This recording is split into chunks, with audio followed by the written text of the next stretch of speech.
Hello my dear students. तो आज हमारा फंक्शन का अगला लेक्चर है और उसमें हम शीट का एक्सरसाइज नंबर 2 जो है वो डिस्कस करने वाले हैं। तो फटाफट निकाली। एक्सरसाइज 1 लास्ट क्लास में अपन ने कंप्लीट कर रखा था। अभी हमें एक्सरसाइज 2 डिस्कस करना है और उसका नंबर 1 2 3 4 5 6 7 8 9 10 11 तक लगभग फर्स्ट पेज पूरा कंप्लीट ही था। बस 12 वाला सवाल मैंने आपको बोला था कि इधर वीडियो में बोलूंगा तो ये बोल देता हूँ प्रॉपर्ली, ठीक है। तो जरा ध्यान से देख लीजिए 12 वाले सवाल को कि किस प्रकार से इस सिचुएशन को आपको हैंडल करना है। तो उस प्रकार के सिचुएशन को आप ध्यान से समझ करके रखिए, आगे बहुत ज्यादा काम आ सकता है।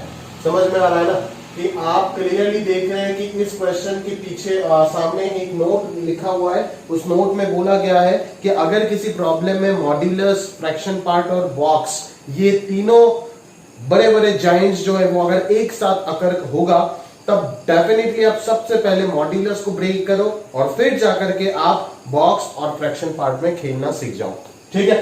तो सबसे पहले यहाँ पे अपन क्या करेंगे कि मॉड्यूलस को सबसे पहले सॉल्व करने का प्रयास करेंगे और फिर अपन बॉक्स और फ्रैक्शन पार्ट में खेल सकते हैं और वो चीज हमें बहुत ही अच्छे से आता है। समझ में आ रहा है क्या? क्लियर है? तो चलिए सबसे पहला केस जो बनाते हैं वो केस किसके ऊपर बनेगा? मॉड्यूलस के ऊपर बेस करके होगा ना। तो मॉड्यूलस क्या बनेगा? मॉड्यूलस बोलेगा कि मेरे अंदर वाला जब नॉन नेगेटिव होगा तब मैं पॉजिटिव होकर के ओपन होगा, है ना। तो ये 2x-1 जब पॉजिटिव हो जाएगा तो modulus of 2x-1 becomes 2x-1। समझ में आ रहा है ना। तो केस 1 में आप लिखोगे when 2x-1 is greater than equal to 0, तो ये जो इक्वेशन कन्वर्ट होगा ये इक्वेशन बनेगा कुछ इस पैटर्न में। समझ आ रहा है नहीं आ रहा है मेरी बात? क्लियर है? तो ये हो जाएगा 2 into fraction part of x। समझ में आ रहा है ना? क्लियर है? तो ये हो जाएगा आपका, इसको अगर मैं तरीके से लिखूं तो ये अपना क्या दिख रहा है जरा ध्यान से देखिएगा, है ना। तो ये क्या हो रहा है, ये बन रहा है अपना 2 इंटू एक्स को, तो मैं बेटर है कि x को आप फ्रैक्शन प्लस बॉक्स में लेके चले जाओ तो पूरा इक्वेशन जो है वो बन जाएगा आपका फ्रैक्शन और बॉक्स में, और उसको आपको सॉल्व करना बहुत ही अच्छे से पता है कैसे सॉल्व करना है, ठीक है। तो इसको मैं 2 into box plus 2 into fraction लिख सकता हूं। -1 is equal to 3 times of box plus 2 times of fraction. समझ में आ रहा है क्या? क्लियर है? तो ये 2 टाइम्स ऑफ फ्रैक्शन जो है वो कैंसिल आउट हो गया और यहां से कहीं ना कहीं ये मिल गया हमें कि बॉक्स एक्स का वैल्यू -1 है। क्या मिला हमें ये मिला कि 3 box x minus 2 box x का वैल्यू क्या मिल रखा है? -1 मिल रखा है। इसका जो सॉल्यूशन था वो क्या था? x greater than equal to half था, वो याद रखिएगा, ठीक है। तो बॉक्स एक्स इक्वल टू -1 अगर आ जाता है तो क्या x का वैल्यू अपन निकाल सकते हैं? बिल्कुल निकाल सकते हैं। x का वैल्यू क्या आ जाएगा? -1 से कहां तक आ जाएगा? 0 तक आ जाएगा। समझ में आ रहा है ना? बॉक्स एक्स इक्वल टू -1 मतलब x का वैल्यू ऑब्वियसली -1 से 0 ओपन होगा, क्योंकि अगर 0 पे क्लोज हो जाता है तो बॉक्स ऑफ 0 विल बी 0, जो कि यहाँ पे पॉसिबल नहीं है, ठीक है। तो सेम क्वेश्चन को अगर मैं फ्रैक्शन पार्ट में कन्वर्ट करके करने का कोशिश करूं तो लगभग सिचुएशन कुछ इस प्रकार से ही आएगा, है ना। तो आप क्लियरली देख रहे हो कि ये आंसर जो आपको मिल रखा है -1 से 0, ये आंसर आपको कब मिला? ये आंसर आपको तभी मिला जब 2x-1 का value greater than equal to 0 हो रहा है। अगर 2x-1 greater than equal to 0 नहीं होता तब आपको ये आंसर कभी नहीं मिलता। मतलब अंत में जाकर के केस 1 का जब फाइनल आंसर निकालेंगे, similar kind of thing inequality में आप करके आए हो कि जब भी आप केस 1 का फाइनल आंसर निकालते हो तो इनइक्वालिटी सॉल्विंग करके जो आंसर आता है उसके साथ ओरिजिनल कंडीशन का इंटरसेक्शन लेते हो। तो डेफिनेटली वही फील यहां पे भी आ रहा है कि ये आंसर कब मिला? जब ये हो पाया तभी ये आंसर मिला। समझ में आ रहा है ना? मतलब हकीकत में इन दोनों का क्या चलेगा? इंटरसेक्शन चलेगा। और अगर तरीके से देखें तो इन दोनों का इंटरसेक्शन कुछ भी नहीं आ रहा है। मतलब केस 1 से जो x का वैल्यू मिलेगा वो आपका क्या हो जाएगा? 5 हो जाएगा। समझ में आ रहा है ना? क्लियर है? तो अभी चलिए केस 2 के और बढ़ते हैं और देखते हैं कि केस 2 में क्या बोला जा रहा है। केस 2 में जरा ध्यान से देखिए। केस 2 हो जाएगा आपका कि if 2x-1 is less than 0, तो x का वैल्यू तो हाफ से छोटा हो जाएगा। ये तो ठीक है, ये तो कंडीशन है। अगर 2x-1 लेस देन 0 है तो इसका आंसर क्या हो जाएगा? 1 - 2x हो जाएगा ना। तो ये होगा आपका 1 - 2x is equal to 3 times of box x plus 2 times of fraction part of x, ठीक है। अभी इस सीन को कैसे आपको सॉल्व करना है वो जरा ध्यान से आपको सोचना पड़ेगा, ठीक है। तो यहां पे आप प्रॉपर्ली एक बार सोचने का प्रयास कीजिए, है ना। देखिएगा जरा ध्यान से, है ना। तो हम सबसे पहले यहाँ पे क्या करते हैं? सबसे पहले हम यहाँ पे क्या करेंगे? अच्छा, आपका ये हो गया x माइनस फ्रैक्शन का वैल्यू हो जाएगा x + 1 ना। x plus 1 lies between 0 and 1, तो x का वैल्यू जो -1 से 0 बराबर ही आएगा। इधर से अगर सॉल्व करने का प्रयास करें तो इस प्रकार की इक्वेशन मैंने आपको सॉल्व करा रखा है ऑलरेडी, ठीक है। तो एक बार आप क्या करोगे, पूरा चीज को फ्रैक्शन में कन्वर्ट करके सॉल्व करोगे और एक बार बॉक्स में कन्वर्ट करके सॉल्व करोगे। तो चलिए प्रोसीड करते हैं। तो इसको अपन क्या लिखेंगे, 2 बॉक्स माइनस 2 फ्रैक्शन, ऐसे ही तो होगा ना। अगर मैं x को फ्रैक्शन प्लस बॉक्स अगर लिख दूंगा, plus 2 times of fraction part, समझ में आ रहा है क्या, क्लियर है। तो ये -2 बॉक्स अगर उधर चला गया तो ये 5 टाइम्स ऑफ बॉक्स हो जाएगा, ठीक है। -2 फ्रैक्शन अगर उधर चला गया तो ये 4 टाइम्स ऑफ फ्रैक्शन पार्ट हो जाएगा, सही है क्या, क्लियर है। तो इसको अगर मैं और सही से अगर देखूं तो अच्छा, इससे अच्छा मैं इसको इतना लंबा ना करके उससे भी छोटा कर सकता हूं। बोले कैसे सर, मैं दिखाता हूं आपको कि ये 1 - 2x है ना, यहां से एक बॉक्स अगर मैं अलग कर देता हूं तो 2 into box x plus fraction part of x हो जाएगा ना, ये समझ में आ रहा है ना। तो ये बॉक्स x हो गया और ये 2 हो जाएगा x, समझ में आ रहा है। तो बॉक्स x का जो वैल्यू है वो क्या आ रहा है, 1 - 4x आ रहा है, क्लियर है, 1 - 4x आ रहा है। ये तो एक चीज है, मतलब यहां से आपको क्या पता चलता है, यहां पे पता चलता है कि 1 - 4x मस्ट बी इंटीजर, ठीक है। ये एक कंडीशन मिला था, ये एक और कंडीशन मिला, ये एक और कंडीशन मिला, अंत में जाके सबका इंटरसेक्शन लेना पड़ेगा। अभी इसको अगर मैं फ्रैक्शन में कन्वर्ट करके, क्योंकि आपको मैंने सजेस्ट किया था कि दोनों में कन्वर्ट करके आपको सॉल्व करके इंटरसेक्शन लेना है, ठीक है ना। सिर्फ फ्रैक्शन में कन्वर्ट करके आंसर भी 1 - 4x बिलोंग्स टू इंटीजर बोल के जो x का वैल्यू के लिए ये इंटीजर बन रहा है वही अगर आंसर दे दिया तो गड़बड़ हो जाएगा, समझ में आ रहा है ना। क्योंकि इसको फ्रैक्शन में कन्वर्ट करने से भी आंसर और रिड्यूस हो सकता है। तो चलिए देखते हैं इसको। अगर मैं x माइनस फ्रैक्शन लिख देता हूं तो इधर RHS में है 1 - 4x, तो यहाँ पे कहीं ना कहीं फ्रैक्शन पार्ट का वैल्यू हो जाएगा -4x, इधर डाल दो तो ये हो जाएगा 5x - 1, ठीक है।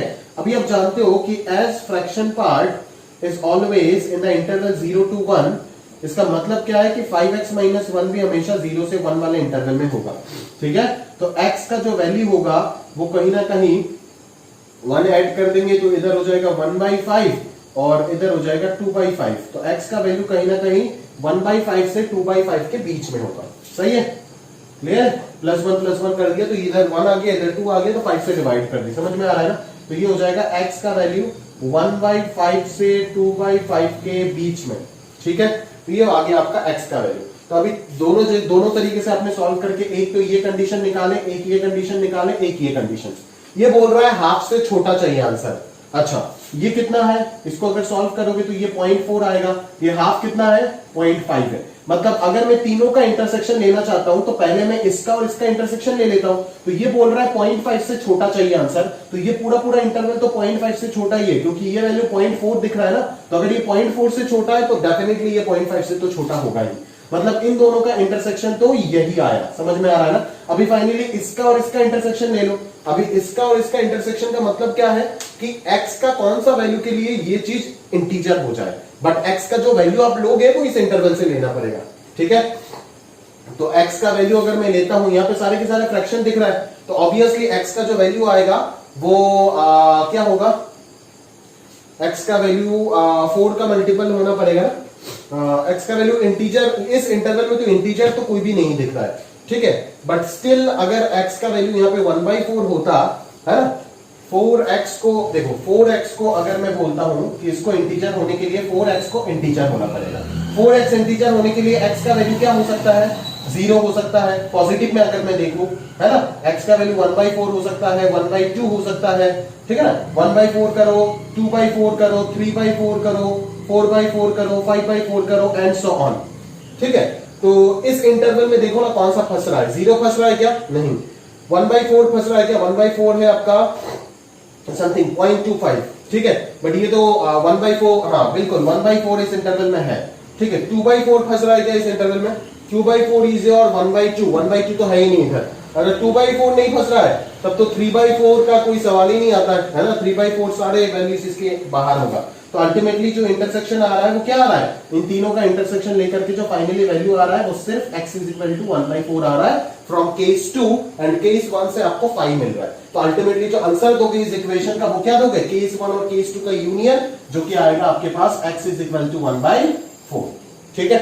तो इस प्रकार से आपको जब भी आपको मॉड्यूलस, बॉक्स और फ्रैक्शन तीनों एक साथ डील करना पड़े तो आप हमेशा ये याद रखिएगा कि सबसे पहले हम किसको डील करेंगे, मॉड्यूलस को डील करेंगे, और फिर मॉड्यूलस को जैसे ही हम ब्रेक कर दिए तो उसके बाद फ्रैक्शन और बॉक्स को संभालना ये हमारे लिए काफी सिमिलर चीज है, क्योंकि इस प्रकार की चीज ग्रेटेस्ट इंटीजर फंक्शन जब पढ़ाया था तो बहुत बार मैंने आपको करा चुका हूं। ठीक है, क्लियर है? इसको प्रॉपर्ली नोट कर दीजिएगा। अभी आगे के क्वेश्चंस पे बढ़ते हैं और देखते हैं कि उधर हमें क्या पूछा गया एग्जैक्टली।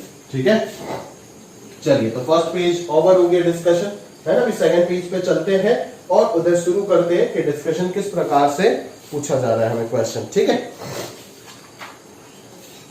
अगला क्वेश्चन आप देख सकते हैं कि नंबर 13 जो है, नंबर 13 ये भी सॉल्व करने वाला एक क्वेश्चन आपको पूछा है ना। अजीब सा 3 साइमल्टेनियस इक्वेशन दे रखा है इन 3 वेरिएबल।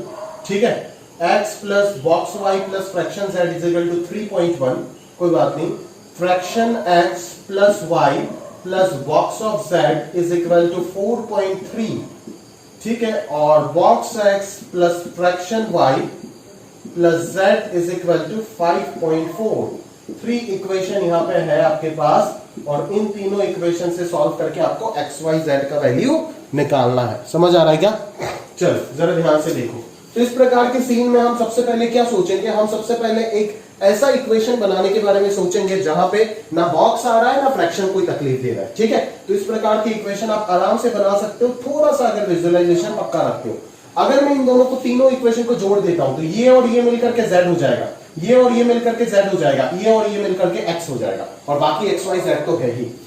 कहने का मतलब अगर मैं 1 प्लस 2 प्लस 3 कर देता हूं तो मेरे पास जो चीज जनरेट होगा वो हो जाएगा x plus 2x, x plus यहां से आएगा x तो 2x हो जाएगा, y प्लस इन दोनों को जोड़ने के बाद y आ जाएगा तो 2y हो जाएगा, z प्लस z 2z हो जाएगा। इधर जोड़ते जाओ आप, है ना। इधर हो गया 9 3 12, है ना। 12 ये हो गया 8, 12.8 हो गया। अगर मैं x plus y plus z की बात करूं तो 2 से डिवाइड मार देंगे तो ये कहीं ना कहीं 6.4 दिख रहा है। समझ में आ रहा है? तो ये एक और इक्वेशन हमारे पास जनरेट हो गया। ठीक है, अभी अगर मैं इस इक्वेशन की मदद से बाकी इक्वेशन को सॉल्व करने का कोशिश करूं तो बिल्कुल आप देख सकते हो यहां पे कि अपन क्या करेंगे कि सबसे पहले 4 से अगर 1 को सब्ट्रैक्ट कर देता हूं तो एक वेरिएबल गायब हो जाएगा। ठीक है ना, एक वेरिएबल गायब हो जाएगा और क्या बन जाएगा, पूरा पूरा कहानी फ्रैक्शन और बॉक्स में कन्वर्ट हो जाएगा। जरा ध्यान से देखिएगा, अगर मैं 4 माइनस 1 कर देता हूं तो क्या बन जाएगा, x x कैंसिल हो जाएगा, इधर आ जाएगा y minus box y plus z minus fraction part of z, और उधर आ जाएगा 6.4 minus 3.1 which will be 3.3 exactly. तो ये y माइनस बॉक्स y ये क्या बन गया बोलो तो, y माइनस बॉक्स y आपका बन गया फ्रैक्शन पार्ट ऑफ y, और z माइनस फ्रैक्शन z बन गया बॉक्स z। ठीक है, तो अभी ये क्या है, इंटीजर प्लस फ्रैक्शन पार्ट। अगर ये इंटीजर प्लस फ्रैक्शन पार्ट है तो इस चीज को भी मैं उसी पैटर्न में ब्रेक कर देता हूं ना, integer plus fraction part, that is 3 plus 0.3, क्योंकि आप जानते हो कि फ्रैक्शन हमेशा 0 से 1 के बीच में होता है। ठीक है ना, तो अभी कोई बच्चा बोल सकता है कि सर अगर आपको 0 से 1 के बीच में रखना था तो आप 2.8 प्लस 0.5 क्यों नहीं लिखे, 0.5 भी तो 0 से 1 के बीच में है। बिल्कुल सही आर्गुमेंट है, बट 2.8 जो है वो तो इंटीजर नहीं बनेगा ना। समझ में आ रहा है ना। तो अगर आपको इंटीजर प्लस फ्रैक्शन ये पैटर्न बनाना है तो आपको यही एक ऑप्शन खोलता है आपके लिए। ठीक है, तो यहां से क्लियरली पता चल रहा है कि ये हो जाएगा ये और ये हो जाएगा ये। समझ में आ रहा है ना। तो फ्रैक्शन पार्ट ऑफ y का वैल्यू आपको यहां से मिल चुका है 0.3 और बॉक्स ऑफ z का वैल्यू यहां से मिल चुका है 3। क्लियर है, तो ये चीज आपको समझ में आ गया। ठीक है ना, यहां से आपको ये दोनों डाटा क्लियर है। ठीक है, यहां से आपका ये दोनों डाटा क्लियर है। तो ये अगर क्लियर है तो z का वैल्यू यहां से क्लियरली बोल सकते हो 3 से 4 तक ओपन होगा।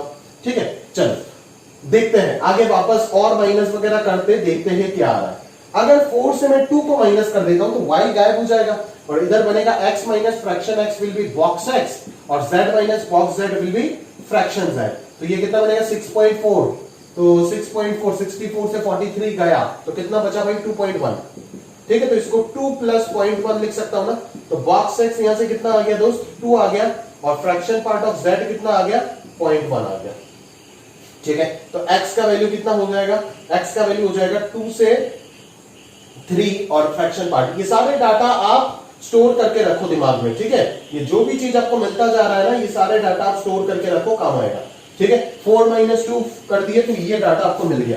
अभी अगर आगे मैं 4 - 3 कर देता हूं तो इससे अगर ये माइनस होगा तो z खराब हो जाएगा पूरा पूरा, और इधर बन जाएगा fraction part of x plus box of y is equal to 1। ठीक है, तो 1 को अगर मुझे लिखना है तो 1 + 0 ही लिखूंगा, एक ही ऑप्शन बचता है। ठीक है ना, तो बॉक्स ऑफ y हो जाएगा 1 and fraction part of x हो जाएगा 0। ठीक है, तो बॉक्स ऑफ y अगर 1 है तो y का वैल्यू हो जाएगा 1 से लेकर के 2 तक। तो ये एक डाटा मिल गया, ये एक डाटा मिल गया। अब ये 6 सर्कल को आप प्रॉपर्ली एनालाइज करो, आपको वैल्यू दिख जाएगा। ठीक है, x का वैल्यू सबसे पहले मैं एनालाइज करता हूं। x का वैल्यू किधर से मेरे को मिलेगा, एक तो मेरा x का डाटा इधर से आ रहा है और एक तो मेरा x का डाटा इधर से आ रहा है। ये बोल रहा है x का वैल्यू 2 से 3 ओपन इंटरवल है और ये बोल रहा है फ्रैक्शन पार्ट ऑफ x का वैल्यू 0 है। तो इस इंटरवल में कौन सा x का वैल्यू मैं लूंगा जिसका फ्रैक्शन पार्ट 0 हो जाएगा? ऑब्वियसली इंटीजर लोगे, इस इंटरवल में एक ही इंटीजर है, नॉन इंटीजर का फ्रैक्शन पार्ट कभी 0 नहीं हो सकता। तो ऑब्वियसली आप x का वैल्यू क्या लोगे, इंटीजर लोगे, और एक ही इंटीजर दिख रहा है इस इंटरवल में, वो कौन है? 2 है। खत्म, x से सॉल्व हो गया, 2 आ गया। ठीक है, अभी अगर मैं y के बारे में सोचूं तो y इस इंटरवल में 1 से 2 दिख रहा है और यहाँ पे 0.3 दिख रहा है। तो 1 से 2 वाले इंटरवल में, इस इंटरवल में मैं कौन सा वैल्यू पिक करूं जिसका फ्रैक्शन पार्ट 0.3 होगा? क्लियरली आपको विजुलाइज हो रहा है कि सर आप y का वैल्यू जो है वो 1.3 ले लीजिए। अगर 1.3 लेंगे तो उसका फ्रैक्शन पार्ट 0.3 होगा। फ्रैक्शन पार्ट 0.3 वाला और भी वैल्यू होता है, 2.3, 4.3, 0.3, -0.7, बहुत सारे वैल्यू होते हैं, बट एज इस इंटरवल में चाहिए तो इस इंटरवल में एक ही ऑप्शन होगा, y = 1.3। ठीक है, सिमिलरली अगर आप फ्रैक्शन z और z का डाटा देखते हैं तो यहां से ये बोल रहा है 0.1 और ये बोल रहा है 3 से 4, तो सिमिलरली z का जो वैल्यू आएगा वो क्या हो जाएगा?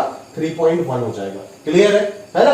बिल्कुल बिल्कुल क्लियर है। ये आ गया आपका प्रॉपर सॉल्यूशन। ठीक है, तो इसको अगर आप चेक करना चाहते तो चेक कर सकते हैं। x का वैल्यू 2 रखिए, इधर आप बॉक्स रखिए तो 3 आ जाएगा और इधर 0.1, सारे के सारे इक्वेशन सेटिस्फाई करेगा। आप पुट करके देख लीजिए, कोई शक नहीं इनमें से। समझ में आ रहा है ना? क्लियर है? तो यहाँ पे 2.3 हो गया और यहाँ पे हो गया 3.1। ठीक है ना, वो 5.4 आ रहा है, इधर आ गया आपका 0, इधर आ गया 1.3 और इधर आ गया अपने को 3। ठीक है ना, 4.3। तीनों इक्वेशन सेटिस्फाई कर रहा है for this values of x, y, z। Clear है? तो यही हो गया आपका फाइनल सॉल्यूशन। सही है भाई? ठीक है ना, तो इस प्रकार से हम मल्टीपल सिचुएशन को हैंडल कर सकते हैं। जो फ्रैक्शन और बॉक्स एक साथ मिक्सर होकर के क्वेश्चन बनते हैं, उनको हम इस प्रकार से अच्छे क्वेश्चंस को डील कर सकते हैं। डेफिनेटली ये जो भी क्वेश्चन मैं करा रहा हूं भी आपको डेफिनेटली अच्छा क्वेश्चन है और बिल्कुल मैं उनको बहुत ही अच्छा क्वेश्चन रेट करूंगा। ठीक है, बट अगर आप तरीका सीखेंगे, सिर्फ मैं कैसे करके दे रहा हूं वो चीज सीखने से काम नहीं चलेगा दोस्त। आपको प्रॉपर्ली अगर सीखना है सब्जेक्ट को, अगर उसका डेप्थ में जाकर के इसको सीखना चाहते हैं तो आपको मेरा सोच को पकड़ना पड़ेगा कि सर क्या सोच रहे थे और हमने क्या चीज मिस कर रखा था जो हम नहीं कर पाए और सर ने इस चीज को कर दिए। समझ में आ रहा है ना? वो गैप को जब आप फिल कर देंगे तो हो गया आपका काम, और कुछ नहीं चाहिए। ठीक है ना? क्लियर है? तो 14 वाला क्वेश्चन मैं डिस्कस नहीं कर रहा हूं अभी, ये अभी आपके लिए होमवर्क दे रहा हूं। अगर नहीं होता है आपको तो वापस आप मेरे को जूम में पूछ लीजिएगा। ठीक है, 15 वाला तो ऑलरेडी मैं डिस्कस कर चुका हूं। 15, 16, 17, 18, 19, 20 ये सब इनइक्वालिटी बेस्ड है, ये सब ऑलरेडी डिस्कस हो चुका है। अगर नहीं हुआ है या फिर कोई डाउट हो जाता है तो कुछ ही क्वेश्चन आप जूम में आराम से पूछ लीजिएगा, कोई दिक्कत नहीं। ठीक है ना? उधर मैं आपको बता दूंगा।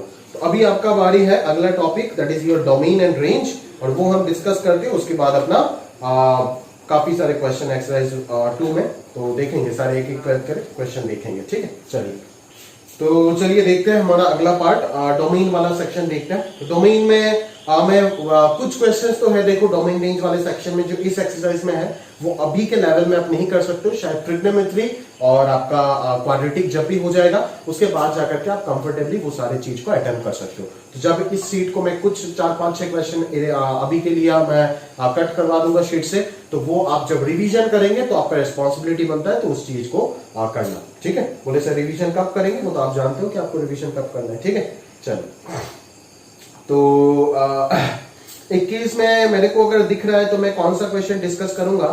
तो जैसे 1 से 6 तो सारे चीज बता ही रखा है क्लास में। नंबर 7 में आप अभी नहीं कर पाओगे, ट्रिग्नोमेट्रिक इनइक्वालिटी इंट्रोड्यूस हो गया, तो इस चीज को अभी के लिए क्रॉस लगा देना, बाद में जब ट्रिग्नोमेट्रिक क्वाड्रेटिक हो जाएगा तब करोगे। ठीक है, नंबर 8 को बिल्कुल, नंबर 8 पे भी ट्रिग्नोमेट्रिक सॉल्यूशन इंट्रोड्यूस हो गया, तो अभी आप इस चीज को शायद नहीं कर पाएंगे। ठीक है, तो प्रॉपरली अगर मैं देखूं, ये तो परफेक्ट स्क्वायर दिख रहा है, नहीं नंबर 8 शायद बना लेंगे आप, है ना। फिर भी ग्राफ से थोड़ा बहुत हेल्प लेकर के मैं आपको समझा सकता हूँ, ठीक है, ज्यादा मुश्किल वाला कोई चीज नहीं है, ठीक है ना। लॉग के अंदर x स्क्वायर प्लस 1 बैठा हुआ है, तो ये लॉग तो हमेशा डिफाइंड है क्योंकि उसके अंदर जो भी चीज बैठा हुआ है वो 1 से बड़ा है, तो x का वैल्यू यहाँ पे तो रियल नंबर आएगा, ठीक है। बस आपको डिनोमिनेटर तो लेकर के टेंशन है, तो डिनोमिनेटर पे सोच लीजिए, प्रॉपर्ली हो जाएगा, ठीक है ना। तो डिनोमिनेटर पे अगर ध्यान से, अच्छा ये क्या निकालना है, डोमेन रेंज दोनों निकालना है, सिर्फ डोमेन निकालना है, ठीक। तो x स्क्वायर प्लस 1, तो ये sin x माइनस हाफ का होल स्क्वायर है, ये परफेक्ट स्क्वायर है, देख के पता चल रहा है, ठीक है ना। तो इस फंक्शन को डिफाइन होने के लिए लॉग तो ऑलरेडी डिफाइंड है, अगर लॉग अनडिफाइंड होता तो लॉग को भी डिफाइन करना पड़ता, ठीक है। तो इस फंक्शन को for f(x) to be defined, जे का एक्सरसाइज है, ये सब मैं लिख नहीं रहा हूं इतना कुछ, for this function to be defined just आपको ध्यान देना पड़ेगा कि sin x को क्या नहीं होना चाहिए, हाफ नहीं होना चाहिए। अभी sin x equal to half, इस चीज को अभी के लिए आप सॉल्व शायद नहीं कर पाओगे, ठीक है ना, क्योंकि इसको मैं साइन पाई बाई 6 लिखूंगा, फिर x का value not equal to n pi plus minus 1 to the power n pi by 6, answer लिख करके रख दीजिएगा, ठीक है ना। मतलब ये है ट्रिग्नोमेट्री की इक्वेशन का कांसेप्ट, ठीक है। तो ये ट्रिग्नोमेट्री का पार्ट 3 में हम सीखेंगे, उसके बाद जाकर के आप कर पाओगे, ठीक है। अभी के लिए कट कर देना इस क्वेश्चन को, और अगर लिख के रखना चाहते हो तो लिख लीजिएगा। तो डोमेन जो हो जाएगा वो रियल नंबर से दिस वैल्यूज के लिए इसको जनरल सॉल्यूशन बोलते हैं। ये सारे के सारे यहाँ पे इनफाइनाइट वैल्यूज प्रेजेंट है, n का वैल्यू चेंज करते जाओगे, अलग अलग वैल्यू मिलता जाएगा, जहां पे sin x का वैल्यू हाफ आएगा, क्योंकि आप जानते हो कि sin x एक पीरियडिक फंक्शन है, ठीक है। तो हाफ ये वाला लाइन हो गया, तो देखो ना कितने जगह पे कट कर रहा है, इनफाइनाइट पॉइंट्स पे कट करेगा, तो वो आप जानते हो कि ये सारे वैल्यूज पे sin x हाफ हो जाएगा और फंक्शन अनडिफाइंड हो जाएगा, तो इन सारे वैल्यूज को हटाना पड़ेगा, दैट इज ये हो जाएगा आपका डोमेन, ठीक है ना। R में से आपको ये सारे सेट ऑफ वैल्यूज हटाना पड़ेगा, तो this is the domain of the function. अभी के लिए अगर नहीं आ रहा है तो इसको क्रॉस लगा दो, बाद में अपन कर लेंगे, ठीक है। तो 7 8 को अभी के लिए आप क्रॉस लगा सकते हो। 9 10 तो मैंने क्लास में बता रखा है, 11 भी क्लास में बता रखा है, ठीक है ना। नंबर 12 आपको उल्लू बनाया गया है, for this function to be defined x into fraction part क्या होना चाहिए, ग्रेटर देन इक्वल टू 0 होना चाहिए। अभी फ्रैक्शन पार्ट तो हमेशा ग्रेटर देन इक्वल टू 0 होता ही ना भाई, तो साथ वाला जो x बैठा हुआ है उसको भी क्या होना पड़ेगा, पॉजिटिव। तो डोमेन डायरेक्टली क्या हो जाएगा, क्लोज्ड इंटरवल 0 से infinity, that is set of all non negative real number is the domain of that given function in the question number 12, ठीक है। चलो आगे अगर मैं बात करूं तो लॉगरिथमिक ये सब आप कर लोगे आराम से, ठीक है, मैं डिस्कस करूंगा बिल्कुल, है ना। अगर डाउट रह जाता है तो बिल्कुल पूछोगे, है ना, बिना किसी संदेह का आप पूछते रहोगे, ठीक है। तो फिर लॉगरिथम का आपको और कुछ क्वेश्चन दिख रहा है ना, तो यहाँ पे से डाउट अगर होता है तो टेलीग्राम में प्रॉपर्ली पूछ लीजिएगा, अदरवाइज अभी के लिए मैं स्किप करा रहा हूँ, कोई इशू नहीं है, ठीक है। आराम से ये सब आप समझ सकते हो, है ना। फिर आप वो वाला अगर पैटर्न देखते हो, कौन सा वाला पैटर्न भाई, यहाँ पे 13 14 ये सब आप कर सकते हो यार। 24 में आपको क्लियरली दिख रहा है कि अंडर रूट के अंदर वाला चीज को पॉजिटिव करो, इक्वल टू 0 मत कर देना, डिनोमिनेटर में है, ठीक है। फिर लॉगरिथमिक इनइक्वालिटी सॉल्व करना है, सिंपल है, ठीक है ना। इनइक्वालिटी सॉल्व करोगे और फिर लॉग को भी डिफाइन करने के लिए x square minus 7x plus 13 को ग्रेटर देन 0 रखोगे, not greater than equal to, greater than 0, तो दोनों का इंटरसेक्शन लेके फाइनल आंसर दोगे। 25 में सिंपल जो भी डोमेन आएगा वो एक इरेशनल इनइक्वालिटी का हेल्प लेकर के आप सॉल्व कर सकते हो। 25 26 7 आराम से दो चीज का इंटरसेक्शन लेना है बस। हाँ अगेन 28 वाले क्वेश्चन को अभी के लिए कट कर दो, ठीक है। 28 वाला क्वेश्चन अभी नहीं चाहिए आपको, 29 30 मैंने क्लास में बता रखा है, ठीक है। चलो आगे देखते हैं 31, यस 31 में आपको थोड़ा सा हेल्प दे करके देता हूं आपको, ठीक है। 31 आप देख लो प्रॉपर्ली किस प्रकार से आप करोगे, फिर आप समझ जाओगे। 31 देख लो प्रॉपर्ली थोड़ा। 31 को आप किस प्रकार से कर सकते हो, देखो जरा, 1 minus 5 to the power x divided by 7 to the power minus x minus 7, ठीक है। For this function to be defined आप क्या बोलोगे, 1 minus 5 to the power x divided by 7 to the power minus x minus 7 greater than equal to 0, ठीक है ना।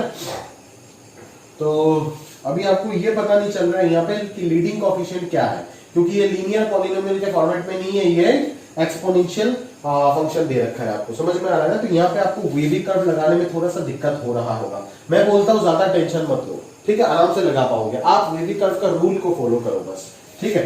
इसका root क्या है 1, आप प्लॉट करो। इसका रूट क्या है, इसका रूट है -1, इसका रूट है -1, इस फैक्टर का रूट है -1, इस फैक्टर का रूट है आपका 0, तो -1 यहां पे आ गया और ये हो जाएगा 0, 2 रूट हो गया ना, ठीक है।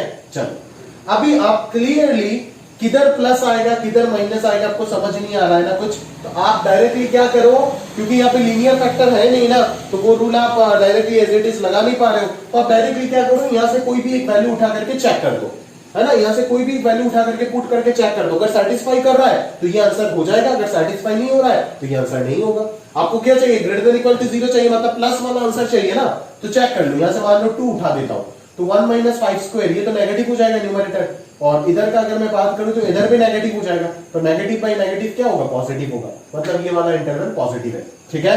इसी तरीके से यहां से एक उठा लो, यहां से कौन उठा सकते हो, -12 उठा लो, -12 अगर रखते हैं तो ये 1 - 5 to the power -12, that is ये 1/√5 हो जाएगा, तो ये तो पॉजिटिव आएगा डेफिनेटली, ये पॉजिटिव आएगा, और ये -12 रखने के साथ साथ ये √7 - 7 हो जाएगा, ये नेगेटिव हो जाएगा, तो प्लस बाई माइनस आंसर क्या आएगा, नेगेटिव आएगा ऑब्वियसली।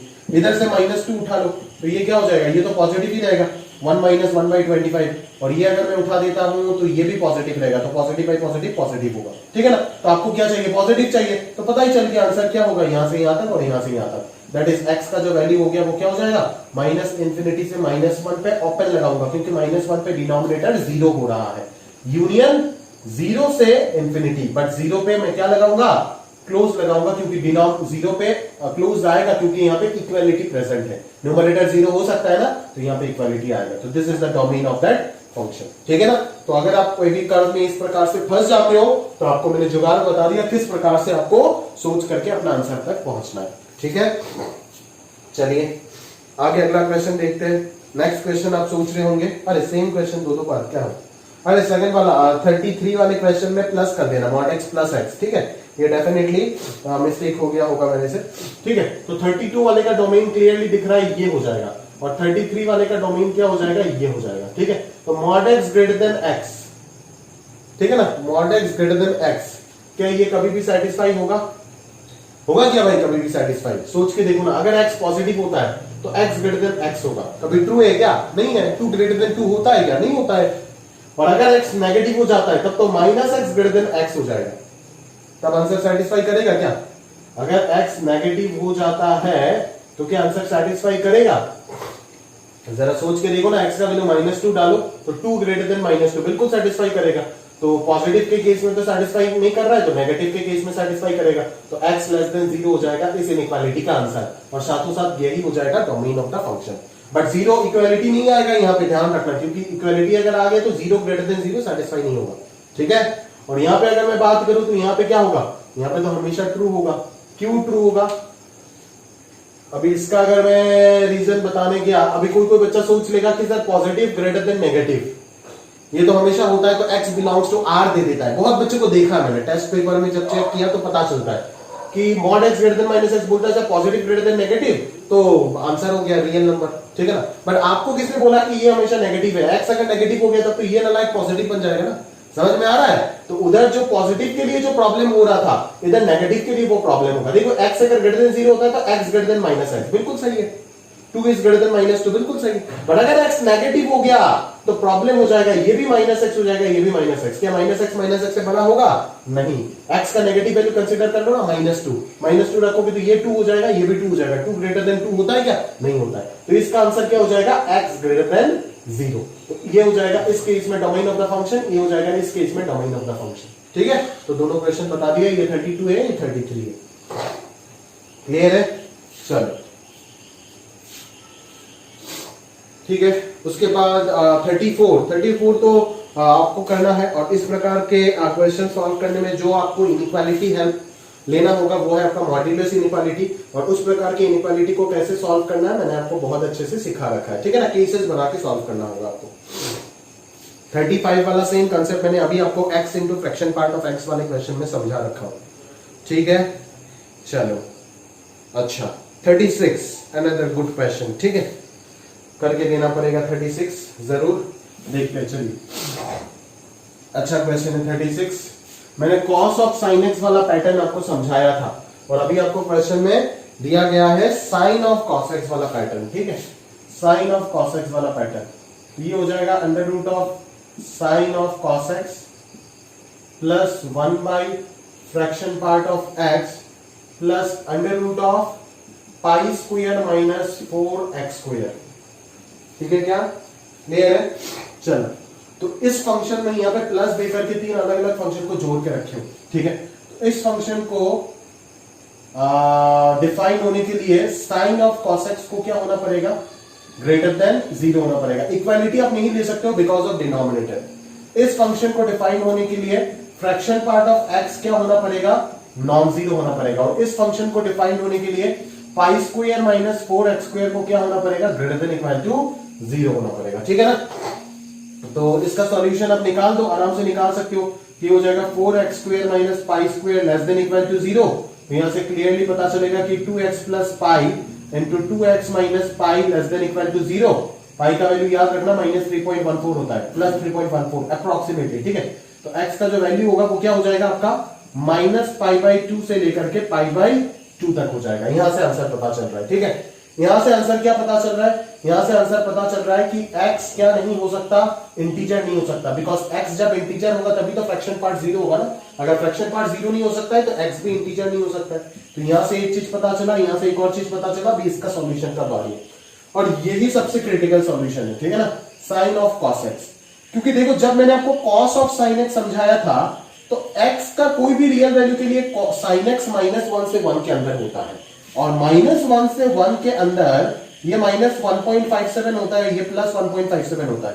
तो यहां से यहां तक ग्राफ ऐसे रहता है, तो -1 से 1 के अंदर तो ग्राफ पॉजिटिव होगा ही ना। तो cos of sin x is greater than equal to 0 for all x belongs to real. कोई टेंशन ही नहीं है। But sine of cos x ऐसा नहीं होगा। ठीक है, साइन ऑफ cos x ऐसा नहीं होगा। साइन ऑफ cos x कहां पे होगा वो आपको देखना पड़ेगा प्रॉपर्ली। ठीक है, तो जरा ध्यान से देखते हैं और साइन का ग्राफ बनाते हैं। ठीक है, क्योंकि cos x का ग्राफ क्या है? अभी x का वैल्यू माइनस पाई बाई 2 से पाई बाई 2 है। क्योंकि अल्टीमेटली जाके देखो, अल्टीमेटली जाके तो इन सब का इंटरसेक्शन ही लोगे ना, इसका और इस चीज का। ठीक है, तो x अगर माइनस पाई बाई 2 से पाई बाई 2 है तो इस इंटरवल में cos x क्या होता है? हमेशा ग्रेटर देन इक्वल टू 0 होता है ना इस इंटरवल में cos x। ठीक है, तो cos x अगर ग्रेटर देन इक्वल टू 0 है और cos x हमेशा 1 से छोटा भी होता है, आप जानते हो 1 से बड़ा हो ही नहीं सकता है। तो cos x का आंसर हो गया 0 से 1। ठीक है, तो इस 0 से 1 में ये तो होता है पाई बाई 2 1.57, ये होता है 1.57, तो उससे पहले होगा 1। तो 0 से 1 पूरा इंटरवल में क्या साइन पॉजिटिव है क्या? बिल्कुल साइन पॉजिटिव है। यहां पे दिख रहा है ना, साइन पॉजिटिव है। ठीक है ना? तो कोई टेंशन वाली बात है क्या? नहीं। अल्टीमेटली जब तीनों का इंटरसेक्शन लेंगे तो ये फंक्शन अपना आप डिफाइंड ही होगा। ठीक है ना? इसका डोमेन क्या होगा वो मैं निकालने नहीं जा रहा हूं, क्योंकि वो क्रिटिकल हो जाएगा। क्यों? क्योंकि देखो ना, cos x का वैल्यू होता है -1 से 1, दैट इज -1 से 1 हो गया आपका इनपुट। तो उसके अकॉर्डिंग जो आउटपुट होगा वो मेरे को निकालने में थोड़ा सा तकलीफ होगा। ये मैं तो निकाल सकता हूं अभी, बट आपको समझने में तकलीफ हो जाएगा। इसीलिए मैं इस प्रकार से बता रहा हूं कि अल्टीमेटली इसके साथ इंटरसेक्शन ही तो लोगे, तो इसका जो वैल्यू आएगा उसके अंडर पे ही चेक कर दो ना क्या यह सेटिस्फाई कर रहा है या नहीं। अगर इसके वैल्यू के लिए ये पूरा पूरा सेटिस्फाई हो रहा है तो अल्टीमेटली दोनों का इंटरसेक्शन लेके आंसर तो यही आएगा ना। समझ में आ रहा है? और अगर इसके पूरा पूरा इंटरवल के लिए आंसर सेटिस्फाई नहीं हो रहा है तब टेंशन वाला बात है। ठीक है, तो देखो, इसके पूरा इंटरवल के लिए cos x का वैल्यू हो गया 0 से 1, और cos x अगर 0 से 1 है तो साइन के अंदर वाला चीज अगर 0 से 1 है तो साइन हमेशा पॉजिटिव है। ठीक है ना? तो बिल्कुल सेटिस्फाई हो रहा है। बट एक जगह पे ध्यान देना पड़ेगा कि इक्वालिटी यहां पे नहीं है, मतलब साइन का आंसर 0 नहीं हो सकता। साइन का आंसर 0 कब हो रहा है? जब यहां पे cos x का वैल्यू क्या होगा? 0, और cos x का वैल्यू 0 कहां पे हो रहा है? -π/2 और π/2 में। मतलब यहां पे आपका जब फाइनल डोमेन आप लिखोगे तो -π/2 से π/2 में क्या होगा? ओपन इंटरवल आएगा। ठीक है, तो -π/2 से π/2 अगर ओपन इंटरवल आ गया तो यहां से इक्वालिटी हट जाएगा। अगर यहां से इक्वालिटी हट जाता है तो यहां पे ओपन सर्कल आ जाएगा, that is sine of cos x positive तो होगा बट 0 के इक्वल नहीं होगा, मतलब ये फंक्शन पूरा पूरा डिफाइंड रहेगा। तो इसका और इसका इंटरसेक्शन लेकर के हमारे को डोमेन ये मिल गया। समझ में आ रहा है ना? बट इसका इंटरसेक्शन अभी तक नहीं लिया। बस ये क्या बोल रहा है? ये बस बोल रहा है कि इंटीजर्स को हटा दो आंसर से। तो चेक कर लो ना कि इस इंटरवल में कितने इंटीजर्स है। -1.57 है ना ये, और ये है 1.57, तो इनके बीच में कितना इंटीजर आता है? -1, 0 और 1 आता है। ठीक है ना? तो सिंपल सा चीज आप ऐसे आंसर दे सकते हो, -π/2 से π/2 0, 1, -1, इन तीनों वैल्यू को हटा दिया, तो this is the domain of the given function. समझ में आ रहा है? क्लियर है? किस प्रकार से हमने हैंडल किया पूरा इतना डिफिकल्ट सिचुएशन को, उस चीज को एक बार समझने का प्रयास करो। अच्छा क्वेश्चन है, अगर ध्यान से समझोगे और दिल से समझना चाहते हो तो बिल्कुल समझ जाओगे। ठीक है, फिर अगला क्वेश्चन आपको दिख रहा होगा 37, वो कॉम्बिनेशन वाला क्वेश्चन, मैंने ऑलरेडी आपको इस प्रकार के सवाल करा रखा होगा। ठीक है, चलो आगे देखते हैं। फिर लॉग के फॉर्मेट में दे रखा है क्वेश्चन, ठीक है ना। तो लॉग के अंदर वाला जो है उसको पॉजिटिव कर दो, नॉन नेगेटिव नहीं, पॉजिटिव कर दो, एक्स का वैल्यू निकालो।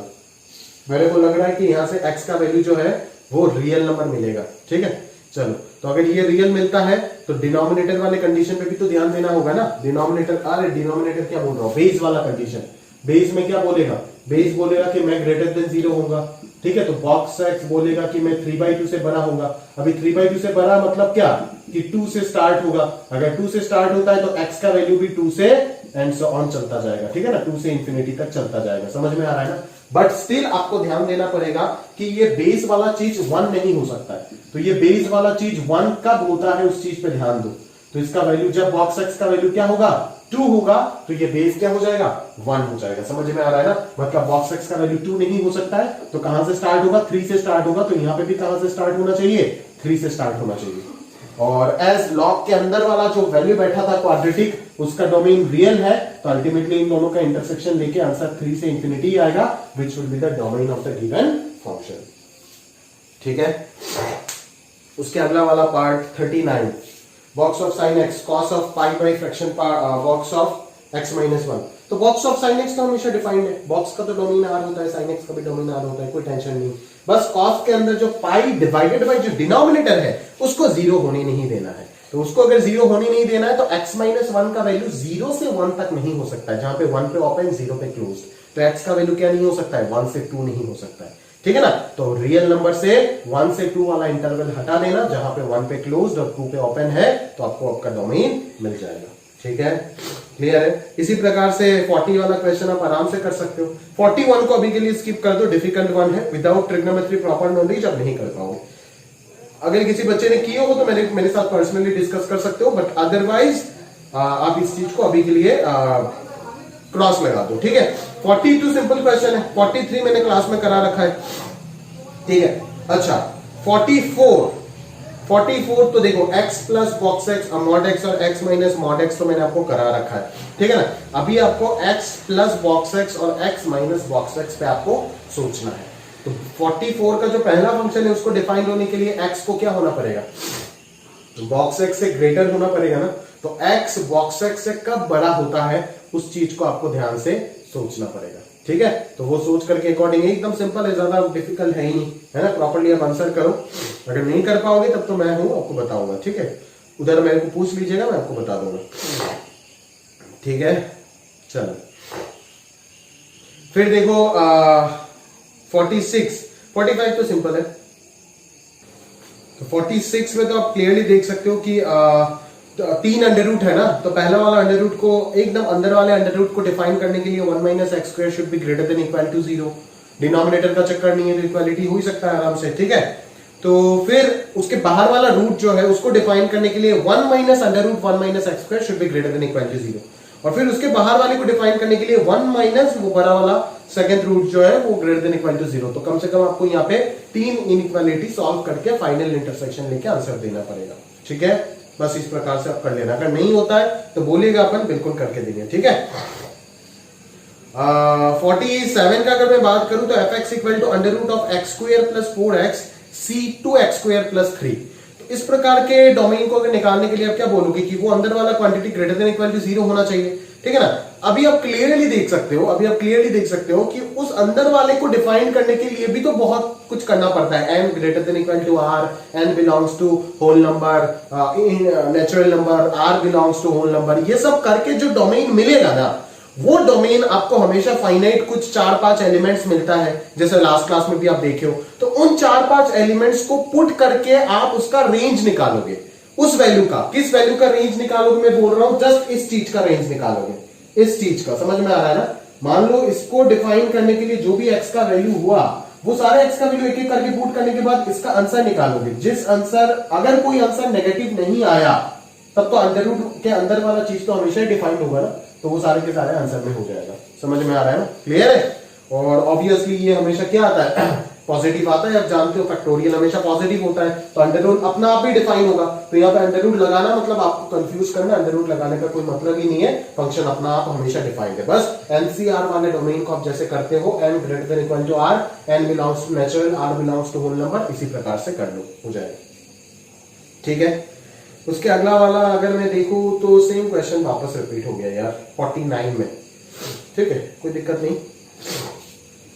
और 48 और 50 ये दोनों तो अच्छा सवाल है, करके देना पड़ेगा। चलो कर लेते हैं। 49 और 50 कर दूंगा ये दोनों क्वेश्चन, कोई इश्यू नहीं है।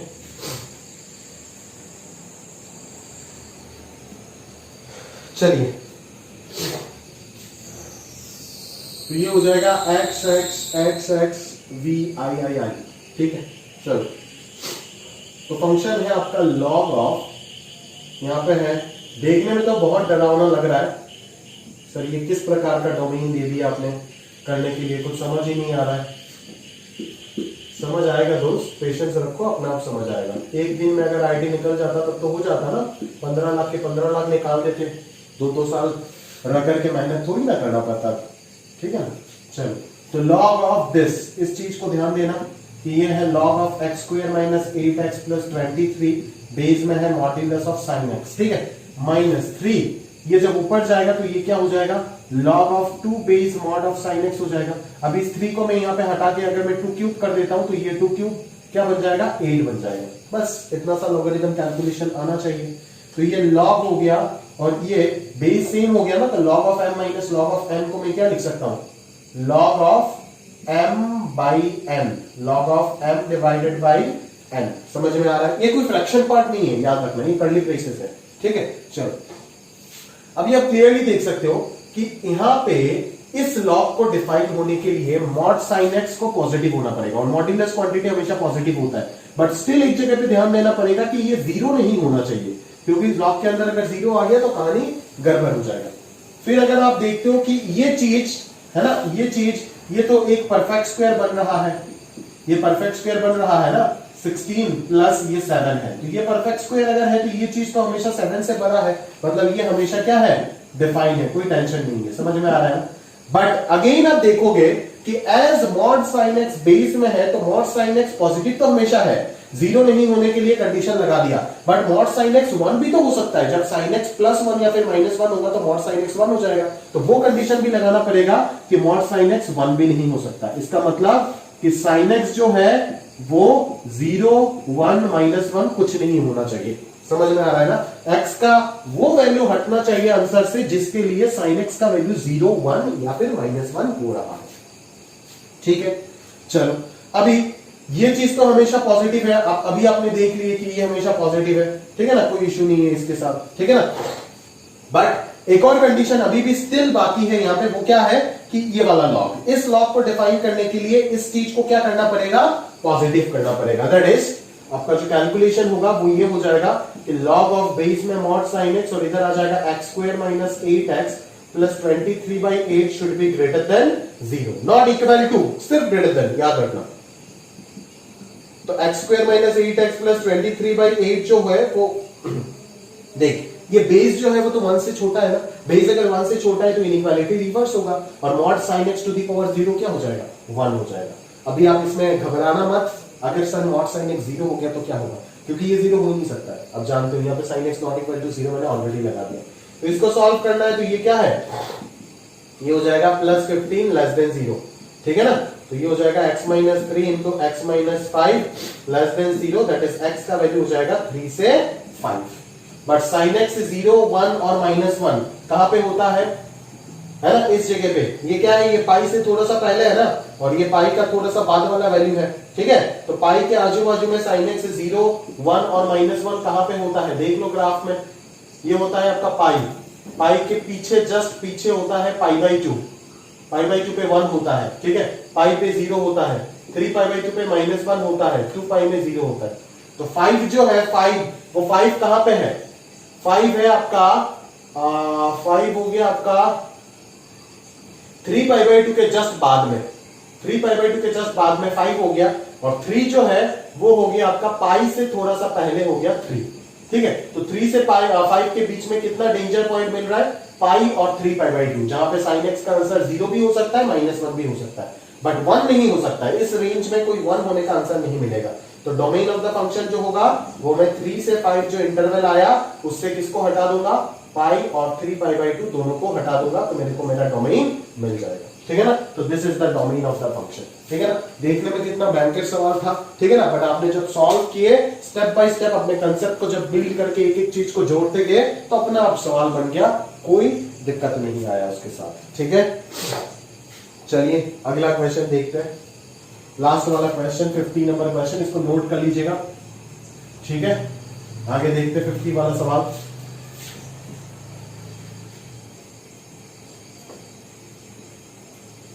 प्रॉपर्ली देखिए,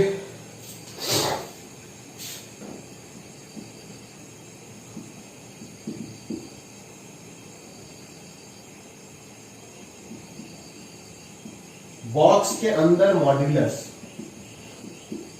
और पूरा पूरा डिनोमिनेटर। तो दिस फंक्शन को डिफाइन होने के लिए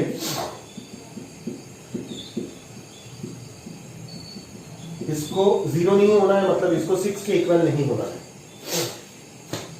ठीक है, अभी ये सवाल खड़ा हुआ कि ये 6 कब हो सकता है। ठीक है ना, ये 6 कब हो सकता है उस चीज को आपको ध्यान देना पड़ेगा। तो यहाँ पे केसेस बनाना पड़ेगा और कोई रास्ता नहीं है। मॉड है ना, इसका रूट है 1, इसका रूट है 7। ठीक है, तो एक बार आप x का वैल्यू मान लो 1 से छोटा। अगर x का वैल्यू 1 से छोटा है, देखो 1 और 7 पे मैं कोई बातचीत नहीं करूंगा, डायरेक्टली चेक कर लूंगा। 1 पुट करो, क्या 1 सेटिस्फाई कर रहा है, ये 0 आ रहा है, ये 6 आ रहा है, 0 + 6 = 6, तो x = 1 तो सेटिस्फाई कर रहा है, उसके साथ कोई प्रॉब्लम नहीं है। 7 पुट करो, 7 भी सेटिस्फाई कर रहा है, तो x = 7 भी ओके है। ठीक है, आप 1 से छोटा, 1 से 7 और 7 के बाद ये 3 इंटरवल में चेक कर लो। चेक करो कितना आएगा। 1 से जब छोटा होगा तो ये 1 - x हो जाएगा। ठीक है ना, ये क्या होगा, ये x - 7 हो जाएगा। ठीक है, चलो तो इसको मैं कैसे लिख सकता हूं, अभी इसको मैं इंटीजर को बाहर लाके लिख सकता हूं ना, तो 1 प्लस बॉक्स ऑफ -x ऐसे हो जाएगा। नहीं है क्लियर है, बॉक्स का प्रॉपर्टी आप जानते हो ना, उम्मीद करता हूं जानते होंगे बॉक्स का प्रॉपर्टी। ठीक है, तो ये हो गया आपका box x plus box of -x। ठीक है, वो किसके इक्वल हो गया, क्या नहीं होना चाहिए, box x plus box of -x किसके इक्वल नहीं होना चाहिए रे दोस्त, ये तो -6 हो गया, ये अगर उधर जाएगा तो 12 हो जाएगा, 12 हो जाएगा बराबर। तो ये 12 के इक्वल नहीं होना चाहिए। तो ये 12 के इक्वल कब होगा, वो अगर मैं सोचने चला गया कि ये 12 के इक्वल कब होगा, तो प्रॉब्लमेटिक सीन बन जाएगा ना भाई। हाँ बनेगा, तो जरूर बनेगा यहाँ पे प्रॉब्लमेटिक सीन। तो क्या करना होगा हमें, क्या सोचे हम यहाँ पे, देखो box x plus box of -x का आंसर एक प्रॉपर्टी बताया था आपको, इसका आंसर 0 कब होता है, जब x इंटीजर होता है। ठीक है ना, और इसका आंसर अगर नॉन इंटीजर है तो इसका आंसर हो जाएगा -1। ठीक है, तो box x plus box of -x तो कभी 12 हो ही नहीं सकता है, क्योंकि ये प्रॉपर्टी से आपको पता है कि या तो ये 0 होगा या तो माइनस होगा। अगर इंटीजर होता है तो 0 होगा, नॉन इंटीजर होने से -1 होगा। तो ये तो इन दोनों का समेशन टू 12 हो ही नहीं सकता, मतलब यहां से आंसर क्या मिलेगा 5, और 5 के साथ इसका इंटरसेक्शन 5 ही आएगा। तो यही हो गया केस 1 का फाइनल आंसर। ठीक है, क्लियर है। लिखने के टाइम ध्यान से लिखना, बाद में जाकर के कंफ्यूज हो जाओगे 2 महीना बाद की बोलोगे सर ने इसके साथ इसका इंटरसेक्शन क्यों नहीं लिया है मैंने। तो केस 2 में अगर मैं ध्यान दूं तो x का वैल्यू कहां से कहां तक रखूंगा, 1 से 7। 1 से 7 में ये तो x - 1 ही होगा, बट ये स्टिल x - 7 हो जाएगा, उल्टा हो जाएगा। तो ये हो जाएगा बॉक्स x - 1 प्लस ये हो जाएगा box x - 7 not equal to 6। तो ये हो जाएगा 2 box x not equal to 14, that is box x not equal to 7 हो जाएगा। तो x का वैल्यू क्या नहीं होना चाहिए, x का वैल्यू 7 से 8 नहीं होना चाहिए, क्योंकि आंसर कहां पे होता है, x का आंसर कहां पे होता है भाई, 7 कहां पे होता है बॉक्स एक्स का आंसर 7 से 8 वाले इंटरवल में होता है ना, तो एक्स का आंसर क्या हो जाएगा रियल माइनस दैट इज मतलब रियल नंबर से ये चीज को अगर हटा देंगे तो क्या आएगा 7 और 8 पे क्लोज रह जाएगा, क्योंकि 8 तो हटा नहीं है ना आंसर से, तो ये आ जाएगा। अभी इसके साथ इसका इंटरसेक्शन क्या है बोल, तो इसके साथ इसका इंटरसेक्शन तो वही है 1 से 7 आ जाएगा डायरेक्टली, तो केस 2 का फाइनल आंसर क्या हो गया 1 से 7 आ गया। This is the final answer of your case number 2। अगर केस 3 का बात करूं तो केस 3 में क्या होगा कि x ग्रेटर देन 7, अगर x 7 से बड़ा हो गया तो ये x माइनस 1 होगा, ये 7 माइनस x होगा और नॉट इक्वल टू 6 रहेगा। तो ये box x minus 1 plus box of minus x plus 7 not equal to 6, तो ये तो 6 कैंसिल हो गया, तो box x plus box of minus x क्या हो रहा है नॉट इक्वल टू 0 हो रहा है, मतलब 0 नहीं होना चाहिए। तो box x plus box of minus x 0 होता कब है जब x का वैल्यू इंटीजर होता है, तो एज ये 0 नहीं होना चाहिए मतलब x को भी इंटीजर नहीं होना चाहिए। तो आंसर जो आएगा वो क्या आएगा all real values except set of integers. तो ये आ गया आपका केस 3 का फाइनल आंसर, ठीक है ना। तो बाद में अगर मैं फाइनली आंसर को कंक्लूड करने जाऊं तो मैं केस 1 केस 2 और केस 3 तीनों को इंटरसेक्शन ले लूंगा, ये तो बेकार है, 5 के साथ किसी भी सेट का इंटरसेक्शन तो वही आएगा, ठीक है। बट स्टिल अगर मैं इसके साथ इसका इंटरसेक्शन लेना चाहता हूं तो आंसर जो है वो मेरे को क्या दिखेगा कि आंसर जो है वो मेरे को दिख जाएगा रियल नंबर माइनस जेड, तो पूरा पूरा आ जाएगा और उसके साथ इसका इंटरसेक्शन हो जाएगा। दैट इज यहां से बस आपका पूरा रियल आएगा और बस इंटीजर हट जाएगा, हाँ वही आएगा, इन दोनों का यूनियन तो वही आएगा ना, ठीक है, क्योंकि ये पूरा तो इसके अंदर है ही रियल माइनस जेड और जब बस जेड को हटा दो, ठीक है ना, तो यही आ जाएगा आंसर, सही है। तो this is your complete domain concept, ठीक है। अभी डोमेन मेरा खत्म हुआ तो अभी अपन किसमें बात करेंगे, ऑब्वियसली रेंज वाले सेक्शन में बात करते हैं।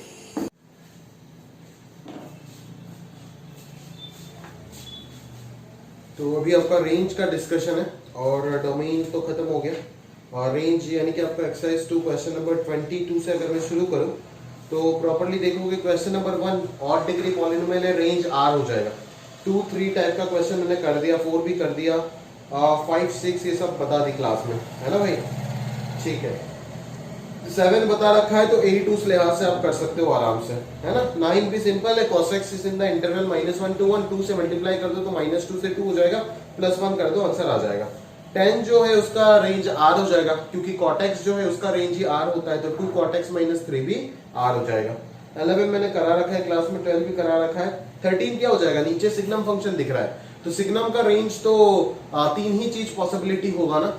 अगर मैं डोमेन का बात करूं तो डोमेन में आप बोलोगे सर डिनोमिनेटर 0 नहीं आ सकता, दैट्स व्हाई x - 4 0 नहीं हो सकता, क्योंकि सिग्नम के अंदर जब 0 आएगा तभी तो आंसर 0 आएगा ना डिनोमिनेटर पे, तो x का वैल्यू 4 अपन हटा देंगे उस जगह से, तो वही हो जाएगा आंसर कहीं ना कहीं, ठीक है।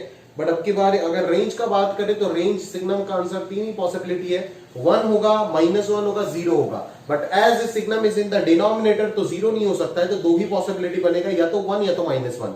अभी अगर 1 डालेंगे तो 3/1 + 2 5 हो जाएगा, अगर -1 डालेंगे तो -3 + 2 -1 हो जाएगा, तो रेंज में सिर्फ 2 एलिमेंट आएगा, -1 और 5, ठीक है। 14, 15 ये सारे आप कर सकते हो। 15 जैसे फ्रैक्शन पार्ट आ गया, तो फ्रैक्शन पार्ट क्या होता है 0 से 1 के बीच में होता है, तो 2 से मल्टीप्लाई करेंगे तो वो 0 से 2 के बीच में होगा, -3 कर देंगे तो वो -3 से -1 के बीच में हो जाएगा, ठीक है। नंबर 6 में देखो cos के अंदर एक ऑड डिग्री पॉलिनोमियल है और उसके पावर में क्यूब है, तो cos के अंदर कुछ भी हो जाता है ना, cos के अंदर कुछ भी हो जाता है कि आपको फर्क पड़ता है, हाँ फर्क पड़ता है, बिल्कुल फर्क पड़ता है, क्योंकि जैसे मान लो अगर cos के अंदर -π/2 से π/2 हो गया, तब तो cos का आंसर पूरा -1 से 1 तो आप बोल नहीं पाओगे ना, क्या बोलोगे ऑब्वियसली 0 से 1 बोलोगे, ठीक है, क्योंकि -π/2 से π/2 वाले हिस्से में cos का आंसर पॉजिटिव होता है, ग्राफ में चेक करो पता चल जाएगा। चलो, बट यहां पे आप देखोगे कि cos के अंदर जो भी चीज बैठा हुआ है वो एक ऑड डिग्री पॉलिनोमियल है, और ऑड डिग्री पॉलिनोमियल का रेंज क्या होता है r, दैट इज cos के अंदर अब की बार क्या बैठा हुआ है -π/2 से π/2, इस टाइप के कुछ इंटरवल नहीं बैठा हुआ है, पूरा रियल नंबर बैठा हुआ है। अगर cos के अंदर पूरा रियल नंबर है तो कोसाइन का आंसर भी क्या होगा, पूरा रेंज कवर करेगा ना, दैट इज -1 to 1, और अगर मैं उसका क्यूब कर दूंगा तो आंसर जो आएगा वो भी -1 से 1 ही आएगा, क्योंकि आप सिंपल सा चीज एक चीज देख सकते हो ना कि अगर आपको x पता है तो आप x क्यूब कहां से निकालोगे, obviously from the graph of y is equal to x cube निकालोगे। y is equal to x cube का ग्राफ अगर मैं ध्यान से देखूं, ये ज्यादा फ्लैट कर दी मैंने, इस प्रकार से चलेगा थोड़ा। This is your y is equal to x cube, समझ में आ रहा है ना। अगर मैं x का वैल्यू -1 से 1 तक रख रहा हूं तो -1 के करस्पॉन्डिंग y जो मिलेगा वो -1 होगा, और 1 के करस्पॉन्डिंग जो y मिलेगा वो 1 होगा। तो y का आंसर भी क्या होगा, -1 से 1 ही होगा ना, ठीक है। तो दैट्स इट, वही हो जाएगा आंसर, है ना। रेंज जो होगा वो -1 से 1 होगा। 17 मैंने करा रखा है क्लास में, ठीक है। चलो 18, आप एक बार, बहुत बच्चे यहाँ पे बहुत कुछ सोचे होंगे, बट जो भी जिस प्रकार से भी जो भी बच्चा सोच रहा है यहाँ पे वो फंस रहा है, ठीक है, क्योंकि उसको उल्लू बनाया गया है अच्छे तरीके से। अगर आपने पकड़ लिए ये बात तो बहुत ही अच्छा चीज है, बट अगर आप नहीं पकड़ पाए तो आपको यहाँ पे और कॉन्शियस होने का जरूरत है, समझ में आ रहा है ना। ये चीज लिखा गया है क्या लिखा गया है यहाँ पे, इंटीजर मल्टीपल ऑफ पाई, क्योंकि बॉक्स का आंसर जो आएगा ये चीज हमेशा क्या होगा, एक इंटीजर होगा ना। एक्स का कोई भी वैल्यू हो जाए हमको कोई फर्क नहीं पड़ता है, ये तो हमेशा इंटीजर होगा। तो integer multiple of pi answer हमेशा क्या आएगा, न्यूमरेटर तो हमेशा 0 आएगा, कोई फर्क ही नहीं पड़ता है। तो अगर न्यूमरेटर 0 हो गया तो पूरा आंसर भी क्या हो जाएगा, 0 हो जाएगा। क्योंकि 10 का ग्राफ में आप जाकर के देखो ना कि इंटीजर मल्टीपल ऑफ पाई 0, पाई, 2 पाई, 3 पाई, ये सारे जगह पे 10 का आंसर क्या होता है, 0 होता है, ठीक है। तो इसका रेंज में भी सिर्फ एक ही एलिमेंट होगा 0, that is range must be A singleton set, ठीक है। चलो अगला क्वेश्चन जो आप देख रहे हो वो क्या है, आपका ऑड डिग्री पॉलिनोमियल है, समझ में आ रहा है ना। वो आपका क्या है भाई, ऑड डिग्री पॉलिनोमियल है, क्लियर है। तो x to the power 4 plus x square plus 1 दिख रहा है आपको डिनोमिनेटर में। अगर मैं सिर्फ इसका रेंज पूछता हूं तो आप बोलोगे सर ऑड डिग्री पॉलिनोमियल का रेंज तो हम डायरेक्टली नहीं बोल सकते विदाउट फाइंडिंग मिनिमम और मैक्सिमम वैल्यू, क्योंकि ऑड डिग्री पॉलिनोमियल अगर लीडिंग कोएफिशिएंट पॉजिटिव है तो ग्राफ कहां से कहां तक होगा, ऊपर से शुरू होकर ऊपर खत्म होगा, ठीक है ना। और रेंज जो होगा वो सर्टेन किसी इस प्रकार से होता है ना किसी मिनिमम वैल्यू से इंफिनिटी तक होगा।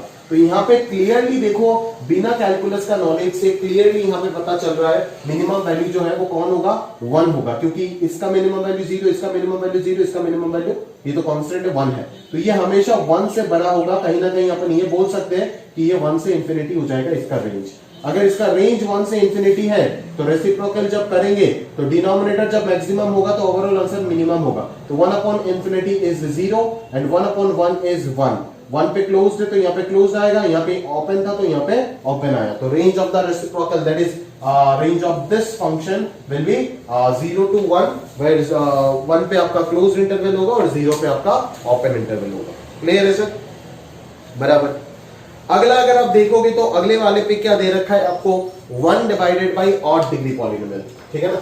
1 divided by certain odd degree polynomial, ठीक है ना, x cube plus x square minus 1, इस टाइप का चीज दिया हुआ। अब इसका डोमेन अगर निकालना है तो वो तो आप निकाल सकते हो आराम से। आप बोलोगे कि sir this not equal to 0, अभी हीट एंड ट्रायल से क्लियरली दिख रहा है कि यहाँ पे x एक सॉल्यूशन है, फिर x माइनस 1 से डिवाइड करके आप रिमेनिंग फैक्टर निकाल दोगे। उससे अगर 2 रियल सॉल्यूशन आ रहा है तो उनको भी हटाना पड़ेगा डोमेन से, और अगर नहीं आ रहा है तब तो सिर्फ 1 को हटाने से होगा। बट अपने को तो यहाँ पे रेंज निकालना है ना। और cubic polynomial, odd degree polynomial का रेंज क्या होता है, सभी को जानते क्या होता है, रियल होता है। बट हम यहाँ पे रियल नहीं लिखेंगे, रियल एक्सेप्ट 0 लिखेंगे, नॉन जीरो रियल नंबर लिखेंगे। क्यों, बिकॉज ये डिनोमिनेटर में है। तो आप जानते हो कि x अगर नॉन जीरो रियल नंबर है तो 1/x भी क्या होता है भाई, x को अगर मैं 0 को हटा दिया तो 1/x भी तो 0 नहीं लेगा ना, और कभी भी नहीं लेता है। तो रेंज ऑफ दैट फंक्शन भी क्या हो जाएगा, r-0, that is non zero real numbers. समझ में आ रहा है, क्लियर है। ये कंसेप्ट मैंने आपके साथ पहले भी डिस्कस कर रखा है।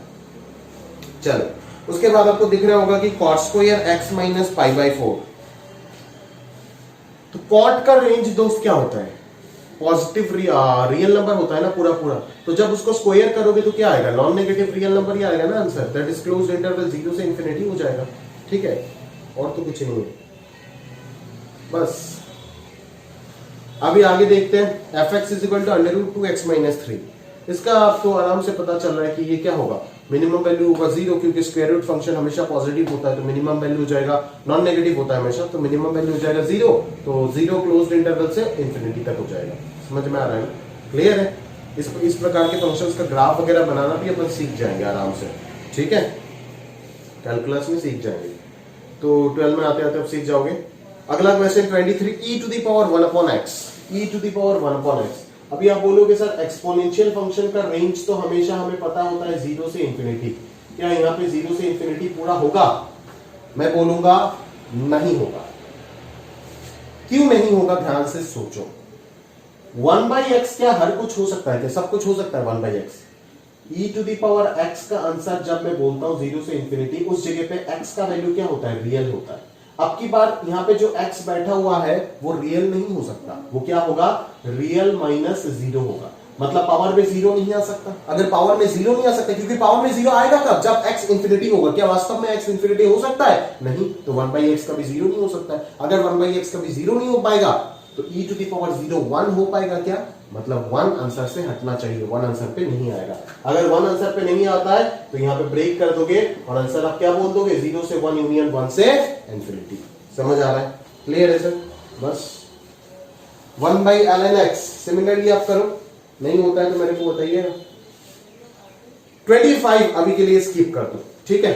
आफ्टर सीक्वेंस एंड सीरीज आप इसको कर पाओगे, बट अब की बार इसको आप स्किप कर दो, बेटर है। जिनको एएम जीएम इनइक्वालिटी के बारे में थोड़ा बहुत नॉलेज है वो तो कर लेंगे, अदरवाइज मैं इसको प्रोग्रेशन के बाद आप रिवीजन में करोगे। इनफैक्ट सीक्वेंस एंड सीरीज में भी इस प्रकार के बहुत सारे क्वेश्चन अपन बनाने वाले हैं, ठीक है?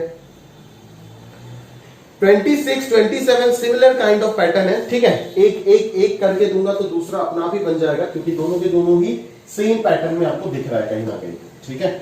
एक में मॉड साइन एक्स डाल दिया और एक में e to the power x डाल दिया। समझ में आ रहा है? इस प्रकार के रेंज को कैसे किया जाता है आप अच्छे से जानते हैं, मैंने ऑलरेडी कर रखा है ना? मैंने तो एक दोनों में से एक तो करके दे दिया ना, तो दूसरा वाला अपना आप ही बन जाएगा, ठीक है? लेक्चर में मैंने करके दिया है, क्योंकि आप देखो ना यहाँ पे पूरा पूरा y मान के मॉड साइन x को इन टर्म्स ऑफ y आप एक्सप्रेस करोगे, ठीक है? फिर as mod sine x lies between 0 and 1, जहां पे दोनों पे इक्वालिटी आएगा तो उस एक्सप्रेशन को भी 0 से 1 के बीच में रख दोगे, फिर दोनों इनइक्वालिटी को सॉल्व करके इंटरसेक्शन लेकर के y का वैल्यू बता दोगे, जो y आएगा वही हो जाएगा range of the given function, ठीक है?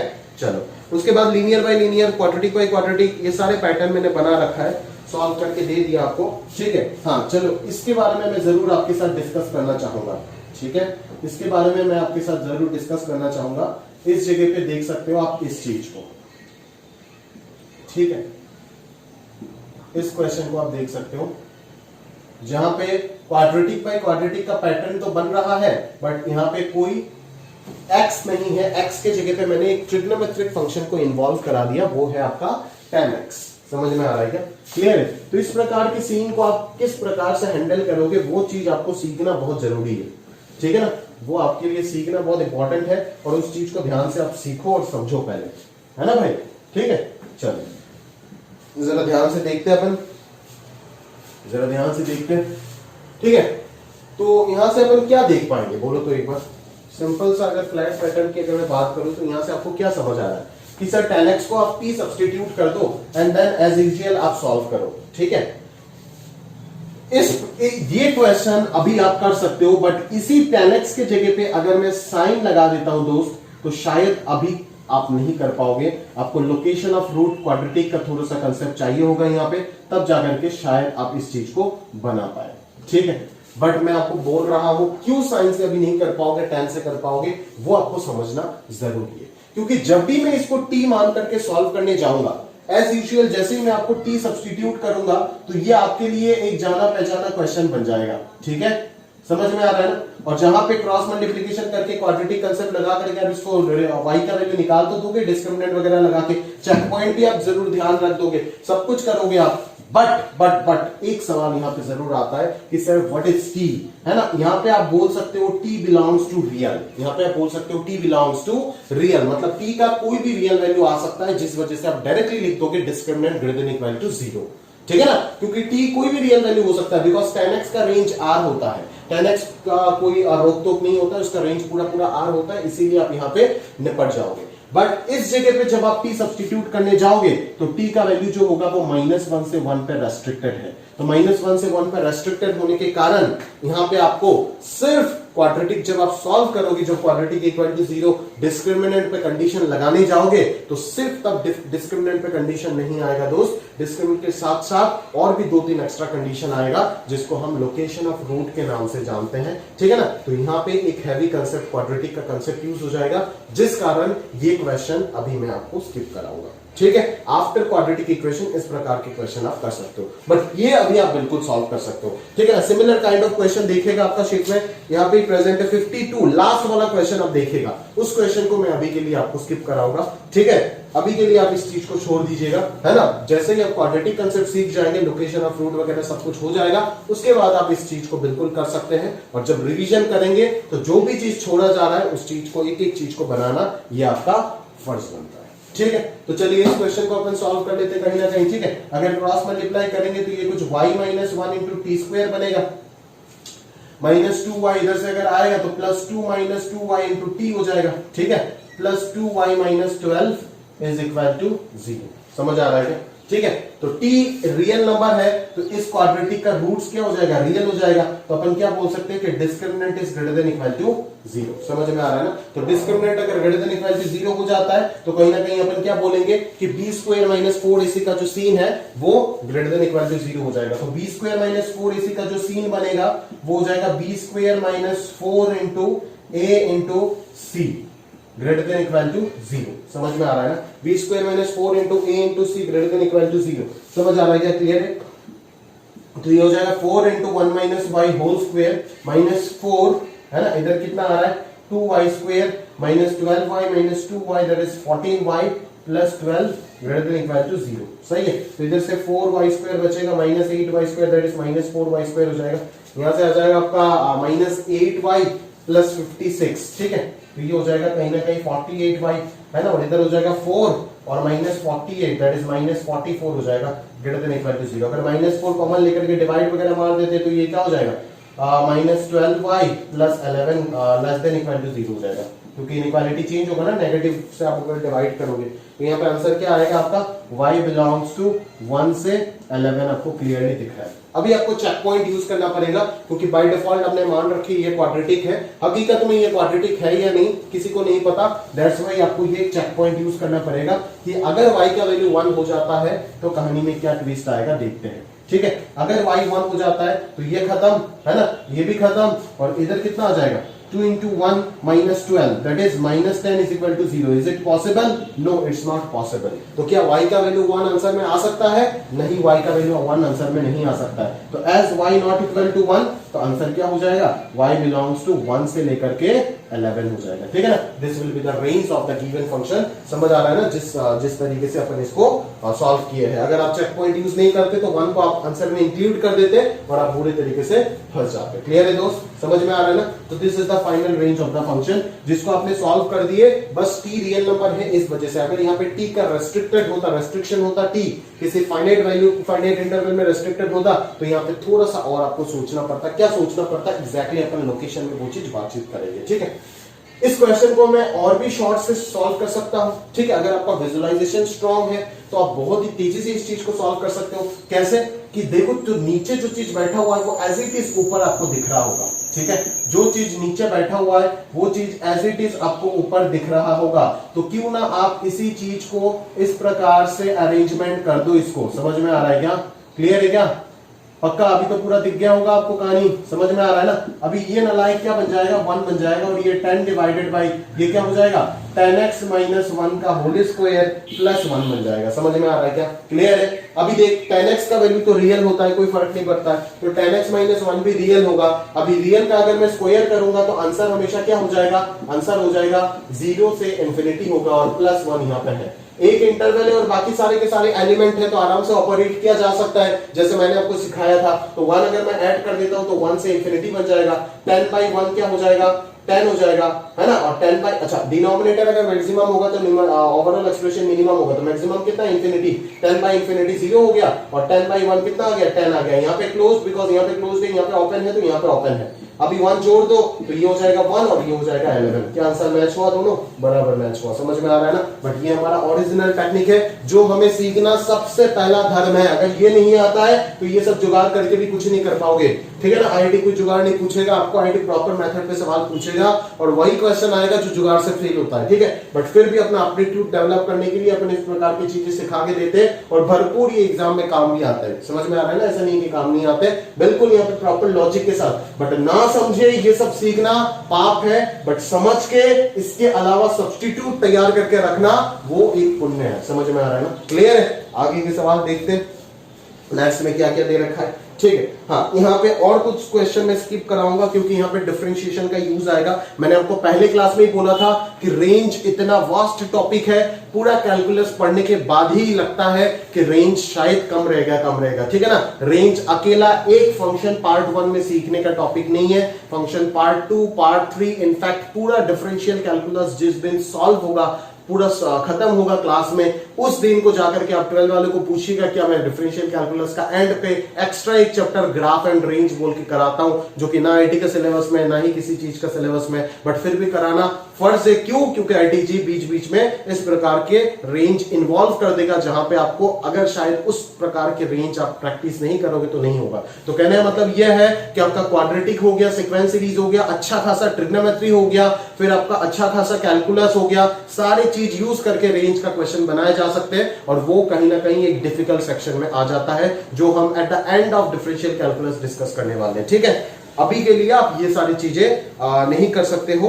तो इसीलिए मैं आपको स्किप करा रहा हूं बिल्कुल। ठीक है, जैसे कौन सा क्वेश्चन 32 क्वेश्चन, 33 क्वेश्चन, इन दोनों को भी आप कट कर दो, अभी के लिए आप नहीं कर पाएंगे। ठीक है, 34 जैसा क्वेश्चन मैंने आपको बहुत करा रखा है, बस ध्यान रखना कि बेस यहाँ पे 1 से छोटा है तो इनइक्वालिटी घूमेगा।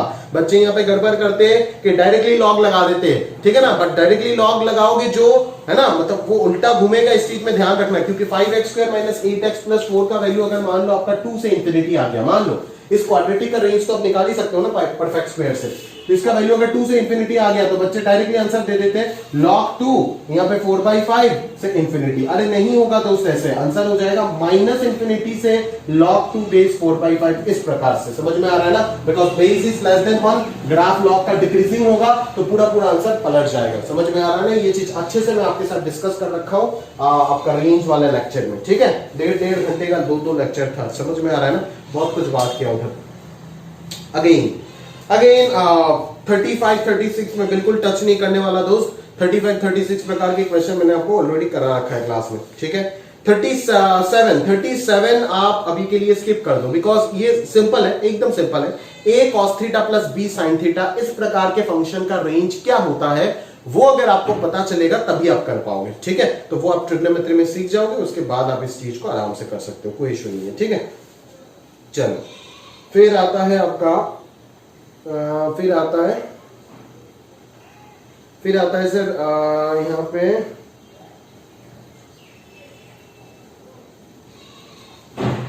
हाँ 30, 40, 41, अच्छा 37 गया ना, 38, हाँ 38 में भी आप वही आपका यहाँ पे एएमसीएम का कंसेप्ट आएगा, बट खैर फिर भी अगर किसी को पता है, नहीं पता तो अभी के लिए स्किप करो। 38 भी अभी के लिए स्किप करो, क्योंकि 2 to the power x plus 2 to the power -x का रेंज निकालने के लिए इसको हमें एएमजीएम लगाना पड़ेगा। ठीक है, तो वो हम सीक्वेंस इन सीरीज में सीखेंगे नेक्स्ट चैप्टर में। फिर है आपका cos of 2 sin x, cosine of 2 sin x। तो कोसाइन ऑफ 2 sin x का रेंज का अगर मैं बात करूं तो वो तो आप कर सकते हो। देखो इसमें तो कोई ज्यादा कोई कंसेप्ट लगने वाला है नहीं, वो तो आप डायरेक्टली कर सकते हो आराम से, कोई इश्यू नहीं है, उसके साथ कोई प्रॉब्लम नहीं है। कोसाइन ऑफ -2 से 2 आप डायरेक्टली कर पाओगे, कोसाइन ऑफ -2 से 2। अभी देखो कोसाइन का आप ग्राफ देख लो कोसाइन का, -π/2 से π/2 में ग्राफ ऐसे होता है, समझ में आ रहा है ना? ठीक है, ये होता है π/2 और ये होता है आपका -π/2। उसके बाद ग्राफ डिक्रीज होता है कहां तक? पाई तक होता है, -π तक इधर और इधर होता है पाई तक, बट पाई तो 3.14 है, -2 कहीं यहीं पे होगा और 2 यहीं पे होगा, ये 1.57, ये 3.14, तो इनके बीच में होगा, इनफैक्ट -π/2 वाले रीजन के नजदीक होगा। तो अगर x का वैल्यू यहां से यहां तक है तो कोसाइन का वैल्यू क्या होगा आप सोचो ना, इस जगह पे मिनिमम आएगा ना, क्योंकि cos of 2 या फिर cos of -2 दोनों का आंसर ही सेम होगा, क्योंकि cos of थीटा और cos of -थीटा सेम होता है ना, दोनों का आंसर ही क्या आएगा? cos 2 आएगा। तो यहाँ पे हो गया आपका cos 2, समझ में आ रहा है ना? ठीक है, और अगर 0 तक देखो तो 1 आएगा, मतलब इस पूरा इंटरवल में आंसर जो होगा वो क्या आएगा? ये वाला पूरा होगा ना, तो मिनिमम वैल्यू हो जाएगा आपका cos 2 और मैक्सिमम वैल्यू हो जाएगा 1. This will be the range of your given function. Clear है? समझ में आ रहा है? बराबर. ठीक है ना? चलो अगला sign square x minus sine x plus 1. इसको आप कर सकते हो आराम से परफेक्ट स्क्वायर बना के. In terms of sine x आप परफेक्ट स्क्वायर बना दो, हो जाएगा काम.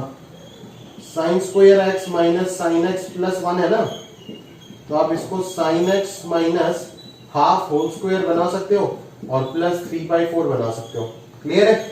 अभी साइन एक्स का रेंज पता है तो साइन एक्स माइनस हाफ का रेंज आ जाएगा, उसका स्क्वायर का रेंज आ जाएगा, प्लस 3/4 कर दोगे तो आंसर आ जाएगा.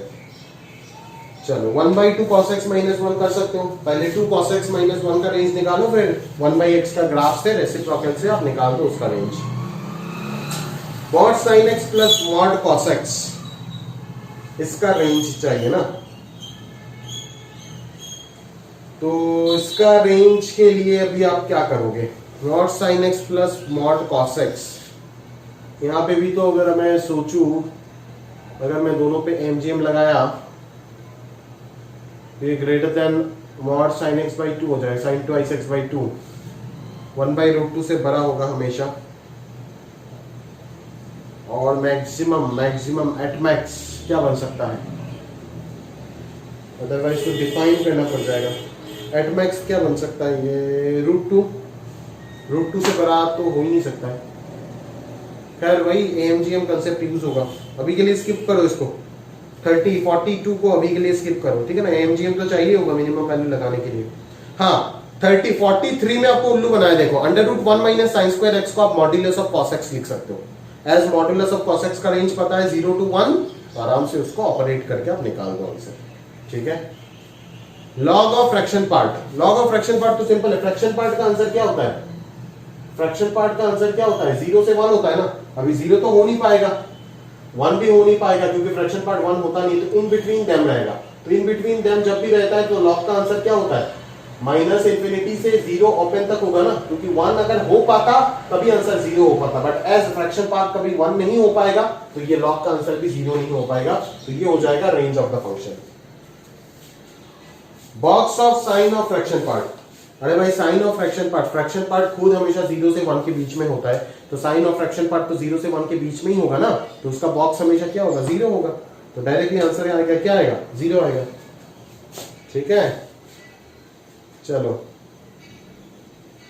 ये सब quadratic, linear by quadratic. Next question 46. ये सब आराम से बन जाएगा, कोई इशू नहीं है. लीनियर बाई क्वाड्रेटिक, इसमें क्या दिक्कत है? फिर है x by √x² minus 4, x divided by √x² minus 4. ठीक है? ये भी आप y मान करके स्क्वायर करके आराम से सॉल्व कर सकते हो, कोई इशू नहीं है. ठीक है? बस चेक पॉइंट पे ध्यान दे देना. अगला वाला है fx e to the power x divided by 1 plus fraction part of x. e to the power x divided by 1 plus fraction part of x.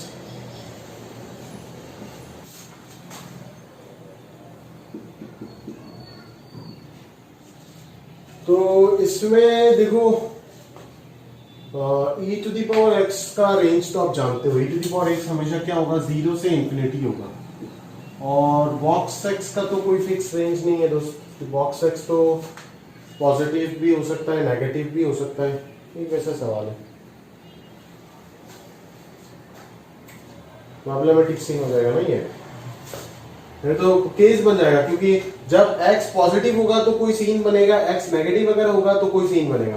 क्योंकि देखो अगर x पॉजिटिव अगर हो जाता है ग्रेटर देन इक्वल टू 0, तो इसका answer हो जाएगा 1 से इंफिनिटी. और नीचे वाला x अगर 0 से बड़ा है या फिर 0 या फिर 0 से बड़ा है तो बॉक्स x भी हमेशा 0 से बड़ा होगा. और 1 अगर लगाएंगे तो ये भी हमेशा 1 से बड़ा होगा, तो ये भी आ जाएगा 1 से इंफिनिटी. तो दोनों का रेशियो ऑब्वियसली क्या होगा? 1 से इंफिनिटी होगा. इनफैक्ट दोनों का रेशियो जो मैं बोल रहा हूं 1 से इंफिनिटी होगा, वो थोड़ा सा अटपटा सा है. क्योंकि आप देखो एक बार कि ये तो जरूरी नहीं है ना हमेशा दोनों का इंटरवल का रेशियो तो हम कर नहीं सकते. क्योंकि अगर मान लो यहाँ पे आ गया 2 और यहाँ पे आ गया 5, तो 2/5 तो 0 से 1 के बीच में आ जाएगा, तो प्रॉब्लम हो जाएगा ना. बट क्या ऐसा हो सकता है? समझो जरा, ऐसा क्या हो सकता है कभी? क्योंकि बॉक्स x जो है वो आपका 0 से 1 के बीच में है. बॉक्स एक्स जो है वो तो आपका 0 से 1 के बीच में है ना। नहीं, बॉक्स एक्स का आंसर मान लो एक्स अगर 1 है तो ये तो 2 हो जाएगा, तो ई स्क्वायर बाई 2 आएगा। एक्स अगर मतलब बॉक्स एक्स अगर 3 आया तो एक्स 3 से 4 के बीच में हुआ, तो 3 से 4 के बीच में तो ये ई क्यूब से ई टू द पावर 4 के बीच में होगा, मतलब न्यूमरेटर हमेशा ही ज्यादा रहेगा। ये बोल सकते हो आप कि यहां से जो 1 से इंफिनिटी में लिख रहा हूं ये एग्जैक्टली इंटरवल का बात नहीं चल रहा है, ये 1 हो सकता है, 2 हो सकता है, 3 हो सकता है, क्योंकि ये आंसर हमेशा डिनोमिनेटर वाला आंसर हमेशा इंटीजर में आएगा ना। तो अगर मैं मान लेता हूं बॉक्स एक्स का आंसर 1 आया तो एक्स का आंसर क्या होगा, 1 से 2 होगा, तो 1 से 2 पे तो ये आंसर ई से ई स्क्वायर हो जाएगा, मतलब न्यूमरेटर ई से ई स्क्वायर का मतलब समझते हो ना, ई का वैल्यू होता है 2.7, तो ई स्क्वायर तो और भी ज्यादा होगा। समझ में आ रहा है क्या? अगर मैं मान लेता हूं बॉक्स एक्स का वैल्यू 100 है तो एक्स का वैल्यू 100 से 101 होगा, तो ये ई टू द पावर 100 से ई टू द पावर 101, मतलब न्यूमरेटर हमेशा ज्यादा आएगा डिनोमिनेटर से। तो आंसर जो है वो कंफर्म है, आंसर जो है वो कंफर्म है कि 1 से बड़ा होगा। बट क्या 1 हो सकता है क्या? 1 हो सकता है क्या, वो भी तो समझना जरूरी है ना। हाँ 1 हो सकता है, क्योंकि x का वैल्यू अगर 0 हो गया तो 1/1 प्लस 0 हो जाएगा ना, 1 तो हो सकता है। बिल्कुल आंसर 1 से इंफिनिटी आएगा। देखो ये गलत मत समझना कि मैंने दोनों इंटरवल का डिवीजन करके आंसर निकाल दिया, नहीं ऐसा नहीं किया, मैं प्रॉपर्ली एनालाइज किया, सोच रहा हूं कि किस केस में क्या होगा। मैं सोच सोच के देखा कि x का वैल्यू कुछ भी हो जाए, न्यूमरेटर हमेशा डिनोमिनेटर से बड़ा होगा, तो आंसर 1 से बड़ा होगा, और x का वैल्यू अगर 0 रखूंगा तो आंसर 1 भी आएगा, तो इसीलिए 1 से इंफिनिटी हो गया। बट किस केस में हुआ, जब x ग्रेटर देन 0 हुआ तभी हुआ। अगर x का वैल्यू लेस देन 0 हो जाता है तब तो न्यूमरेटर आपका क्या हो जाएगा, न्यूमरेटर हो जाएगा 0 से 1 के बीच में, और डिनोमिनेटर तो तब नेगेटिव होना शुरू हो जाएगा दोस्त, है ना। मान लो ये -1 हो गया, तो डिनोमिनेटर x लेस देन 0 तो हो ही नहीं सकता है, क्योंकि 0 से 1 के बीच में है, तो ये वाला -1 हो जाएगा, ये 0 हो जाएगा, ठीक है ना। x लेस देन अगर होना है तो -1 से छोटा हो सकता है, तो -1 से अगर छोटा हो गया तो ये पूरा पूरा नेगेटिव आना शुरू होगा, दैट इज ये मान लो -2 -3 ऐसे चलता जाएगा। अगर -2 -3 ऐसे चलता गया तो रामायण सत्यानाश हो जाएगा दोस्त। कैसे? आंसर तो 0 से 1 के बीच में ही आएगा ना, और 0 से 1 भी नहीं, इनफैक्ट -1 से 0 के बीच में आएगा, क्योंकि डिनोमिनेटर हमेशा तब की बार न्यूमरेटर से ज्यादा होगा, तो आंसर तो 0 से -1 के बीच में ही होगा, क्योंकि नेगेटिव आ जाएगा ना डिनोमिनेटर का नेगेटिव साइन की वजह से। जैसे एक एग्जांपल लेकर के मान लो बॉक्स एक्स का वैल्यू आ गया -3, तो न्यूमरेटर क्या हो जाएगा, e टू द पावर -3, ठीक है ना। तो ये ऑब्वियसली क्या हो जाएगा, e टू द पावर -3 तो 1 से छोटा है, उसके नीचे जब -2 आएगा तो ऑटोमेटिकली आंसर -1 से बड़ा हो जाएगा, दैट इज 0 से -1 वाले इंटरवल में रहेगा, वही हो जाएगा, केस डिपेंडेंट हो जाएगा। यहाँ पे x का वैल्यू मेंशन करना पड़ेगा, क्वेश्चन इनकम्प्लीट होगा। x greater than equal to 0 पे आंसर ये आएगा, x लेस देन 0 तो हो ही नहीं सकता है, क्योंकि -1 से 0 ये इंटरवल तो डोमेन पे ही नहीं है, ठीक है, इसके लिए तो डिनोमिनेटर 0 हो रहा है, तो इस इंटरवल को छोड़ के -1 से छोटे वाले वैल्यू के लिए आंसर 0 से -1 से 0 के बीच में रहेगा, और 0 से बड़े वाले के लिए आंसर 1 से इंफिनिटी होगा। तो ओवरऑल अगर मैं देखूं तो कुछ आंसर इस प्रकार से ही आएगा, समझ में आ रहा है ना। बट फिर भी इसको केस बना करके आप किए हो, बट वो लोग अगर क्वेश्चन में देके देता कि x का वैल्यू क्या है तो आसान हो जाता है, इन दोनों में से अगर कुछ भी एक देके देता, बट ओवरऑल अगर बात करें तब तो आंसर यही आएगा, ठीक है। चलो, अच्छा क्वेश्चन था, डिफिकल्ट क्वेश्चन था, अगर समझ नहीं आता है तो प्रॉपर्ली बोलिएगा, ठीक है। अगला question x minus box x, अरे इसको तो फ्रैक्शन पार्ट लिख सकते हो, और नीचे वाला माइनस कॉमन लेते ही फ्रैक्शन पार्ट बन जाएगा, ठीक है। तो ये बन जाएगा fraction by 1 plus fraction equal to y मान लो, तो फ्रैक्शन पार्ट का वैल्यू यहां से क्लियरली समझ में आ रहा है, क्या हो जाएगा, y बाई 1 माइनस 5 हो जाएगा, है ना। अभी फ्रैक्शन पार्ट का वैल्यू 0 से 1 के बीच में, तो ये 0 से 1 के बीच में, अभी यहां से सॉल्व करके y निकाल दो, हो जाएगा, सिंपल है। अगला वाला क्वेश्चन तो आराम से निकाल सकते हो, अंदर वाला क्वाड्रेटिक सॉल्व करो, फिर पहला लॉग सॉल्व करो, फिर इसका जो आंसर आएगा वो दूसरे वाले लॉग के अंदर बैठा तो आंसर आ जाएगा। 51 52 छोड़ दो, अभी के लिए आप नहीं कर पाओगे, ठीक है। यहाँ पे आपका AMGM इनइक्वालिटी इन्वॉल्व होगा, और 52 क्यों नहीं कर पाओगे वो तो मैंने आपको समझा रखा है, लोकेशन ऑफ रूट का कंसेप्ट है। 23 भी आप नहीं कर पाओगे इनफैक्ट, ठीक है। 23 भी अभी के लिए स्किप करो, कॉम्पोजिट फंक्शन का मिक्सचर है, ठीक है ना। ये शीट बेसिकली रिपीटर वाले सेक्शन के लिए, तो यहाँ पे कुछ अनाउंसमेंट क्वेश्चन आ गया है, ठीक है। अगला क्वेश्चन नंबर 24 देखते हैं। एक इक्वेशन दे रखा है, उस जगह से आपको क्या पूछता है, डोमेन निकालने के लिए पूछता है, ठीक है। इस प्रकार के क्वेश्चन आपके एग्जाम में आ सकते हैं कभी भी, ठीक है ना। इस प्रकार के क्वेश्चन सीख के रखो अच्छे से। समझ आ रहा है क्या मेरी बात? इस प्रकार के क्वेश्चन अच्छे से सीख के रखो, एग्जाम में पूछे जा सकते हैं, ठीक है ना। बेसिकली इस रिलेशन से आपको फंक्शन निकालना होगा और फिर जाकर के फंक्शन निकालने के बाद आपको उसका डोमेन पे कमेंट करना होगा। दैट इज आपका फंक्शन इस प्रकार से आ रहा है, तो ठीक है। तो सबसे पहले आप यहां से क्या करोगे, 10 to the power y is equal to 10 minus 10 to the power x लिख दोगे, ठीक है। तो यहां से जो y आएगा वो क्या हो जाएगा, log of 10 minus 10 to the power x to the base 10। अभी इस फंक्शन को डिफाइन होने के लिए आप क्या बोलोगे, 10 minus 10 to the power x should be greater than 0, तो 10 to the power x should be less than 10, तो x का वैल्यू क्या होगा, 1 से छोटा होगा, दैट इज माइनस इंफिनिटी से 1 हो जाएगा आपका डोमेन ऑफ द फंक्शन, ठीक है।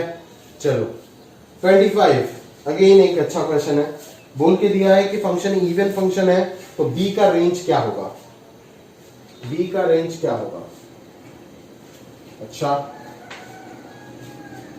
डिफिकल्ट क्वेश्चन है, मैं मानता हूं बिल्कुल डिफिकल्ट सेक्शन है ये, ठीक है। बट जो करा रहा हो वो एटलीस्ट कर लो, उस जगह से आपको बहुत कंसेप्ट सीखने को मिल जाएगा। 3.5 प्लस b साइन x का बॉक्स, तो इसका बॉक्स मैं कैसे करूं, इसका बॉक्स क्या होगा, देखो इसको अगर इवन फंक्शन होना है, बॉक्स फंक्शन तो नाइदर इवन नॉर ऑड होता है, बट अगर इसको इवन फंक्शन होना है तो क्या होना पड़ेगा बोलो, क्योंकि बॉक्स का आंसर हमेशा कांस्टेंट आता है, आप जानते हो बॉक्स का आंसर हमेशा कांस्टेंट आता है, और ये step step step step function होता है, तो नाइदर इवन नॉर ऑड है, ये पूरा दुनिया जानता है। बट अगर मैं इसको इवन फंक्शन बनाना है तो this function must be a constant function, है ना। इसका आंसर कांस्टेंट आना चाहिए for all x, for all x इसका आंसर अगर कांस्टेंट आया, नॉन जीरो कांस्टेंट आया, नॉन जीरो, क्योंकि जीरो अगर हो गया तो आप जानते हो कि जीरो जो होता है वो ऑड और इवन दोनों हो जाता है, समझ में आ रहा है ना। नॉन जीरो कांस्टेंट अगर होता है तब वो y एक्सिस के अबाउट सिमेट्रिक होगा और सिर्फ इवन फंक्शन होगा। तो इसका आंसर, इसको इवन फंक्शन होने के लिए इसका आंसर एक नॉन जीरो कांस्टेंट आना चाहिए। तो इसका आंसर अगर नॉन जीरो कांस्टेंट आना चाहिए तो डेफिनेटली इसका आंसर क्या हो सकता है भाई, एक ही ऑप्शन बच रहा है, इसका आंसर क्या हो सकता है, 3.5 प्लस समथिंग हो गया ना। अभी 3.5 के साथ अगर मैं 1 ऐड कर देता हूं तब तो ये 4.5 हो जाएगा, है ना, जिसका बॉक्स 4 आ जाएगा। और अगर मैं -1 ऐड कर देता हूं, -1 लगा देता हूं यहाँ पे, तब तो ये 2.5 हो जाएगा, इसका बॉक्स 2 आ जाएगा। वापस केस डिपेंडेंट हो जाएगा, मतलब स्टेप फंक्शन टाइप का हो जाएगा, तो ये फंक्शन इवन फंक्शन नहीं हो पाएगा। तो अगर इसको इवन फंक्शन होना है तो कंफर्म इसको 3 से 4 के बीच में होना पड़ेगा, सोच करके देखो, है ना। b sin x का वैल्यू इस तरीके से एडजस्ट होना चाहिए, क्योंकि आपको तो b निकालना है ना, वहीं से ही तो आप उल्टा सोचते हुए जा रहे हो कि अगर आपको इसका वैल्यू 3 से 4 के बीच में चाहिए, मतलब अगर मिलता है 3 से 4 के बीच में, तभी तो आप बोलोगे ना कि इस बॉक्स का आंसर सिर्फ 3 ही आएगा, जो कि एक कांस्टेंट है, तभी जाकर के फंक्शन इवन हो सकता है। बट अगर इसका आंसर सिर्फ 3 नहीं मिलता है, किसी केस में 2 मिल जाता है, तो किसी केस में 4 मिल जाता है, तो वापस ये ऐसे स्टेप फंक्शन टाइप का हो जाएगा ना, क्या ये इवन फंक्शन बन पाएगा, नहीं बन पाएगा। तो for this to be an even function 3.5 plus b sin x must be in the interval 3 से 4, that is b sin x का value must be in the interval -0.5 से 0.5। अभी इस sin x का वैल्यू तो पूरा दुनिया को पता है कि -1 से 1 होता है, तो b का वैल्यू क्या होगा, ऑप्शन चेक कर लो कि कौन सा ऑप्शन सेटिस्फाई कर रहा है। -0.5 से 0.5, नहीं, हाँ, सही तो लग रहा है। -0.5 से 0.5 अगर होगा तो ये इंटरवल में तो -0.5 से 0.5 ही आएगा, अगला वाला नहीं हो सकता है बी ऑप्शन, क्योंकि -0.5 और 0.5 पे क्लोज लगा दिया। अगर देखो मैं यहाँ पे क्लोज लगा देता हूं तो इसका आंसर देखो ना, ये sin x तो -1 के इक्वल हो सकता है। अभी अगर b का वैल्यू भी -0.5 हो गया तो दोनों प्रोडक्ट होकर के तो 0.5 और -0.5 पे इक्वलिटी आ जाएगा ना। बट अगर यहाँ पे इक्वलिटी आ गया तो इसका वैल्यू कभी 3 होगा, और 4 पे इक्वलिटी आने के कारण इसका बॉक्स कभी 4 भी हो सकता है, तो वापस 2 ऑप्शन आ जाएगा, मतलब इवन फंक्शन नहीं हो पाएगा। तो फॉर इवन फंक्शन यहाँ पे कोई इक्वलिटी नहीं होना चाहिए, या फिर अगर होना भी चाहिए तो सिर्फ इस जगह पे होना चाहिए। समझ में आ रहा है ना। तो बी ऑप्शन तो नहीं हो सकता, ये कंफर्म है। अगर बी नहीं हो पाया तो सी डी तो हो ही नहीं सकता है, क्योंकि सी डी दोनों जगह पे 0.5 प्रेजेंट है।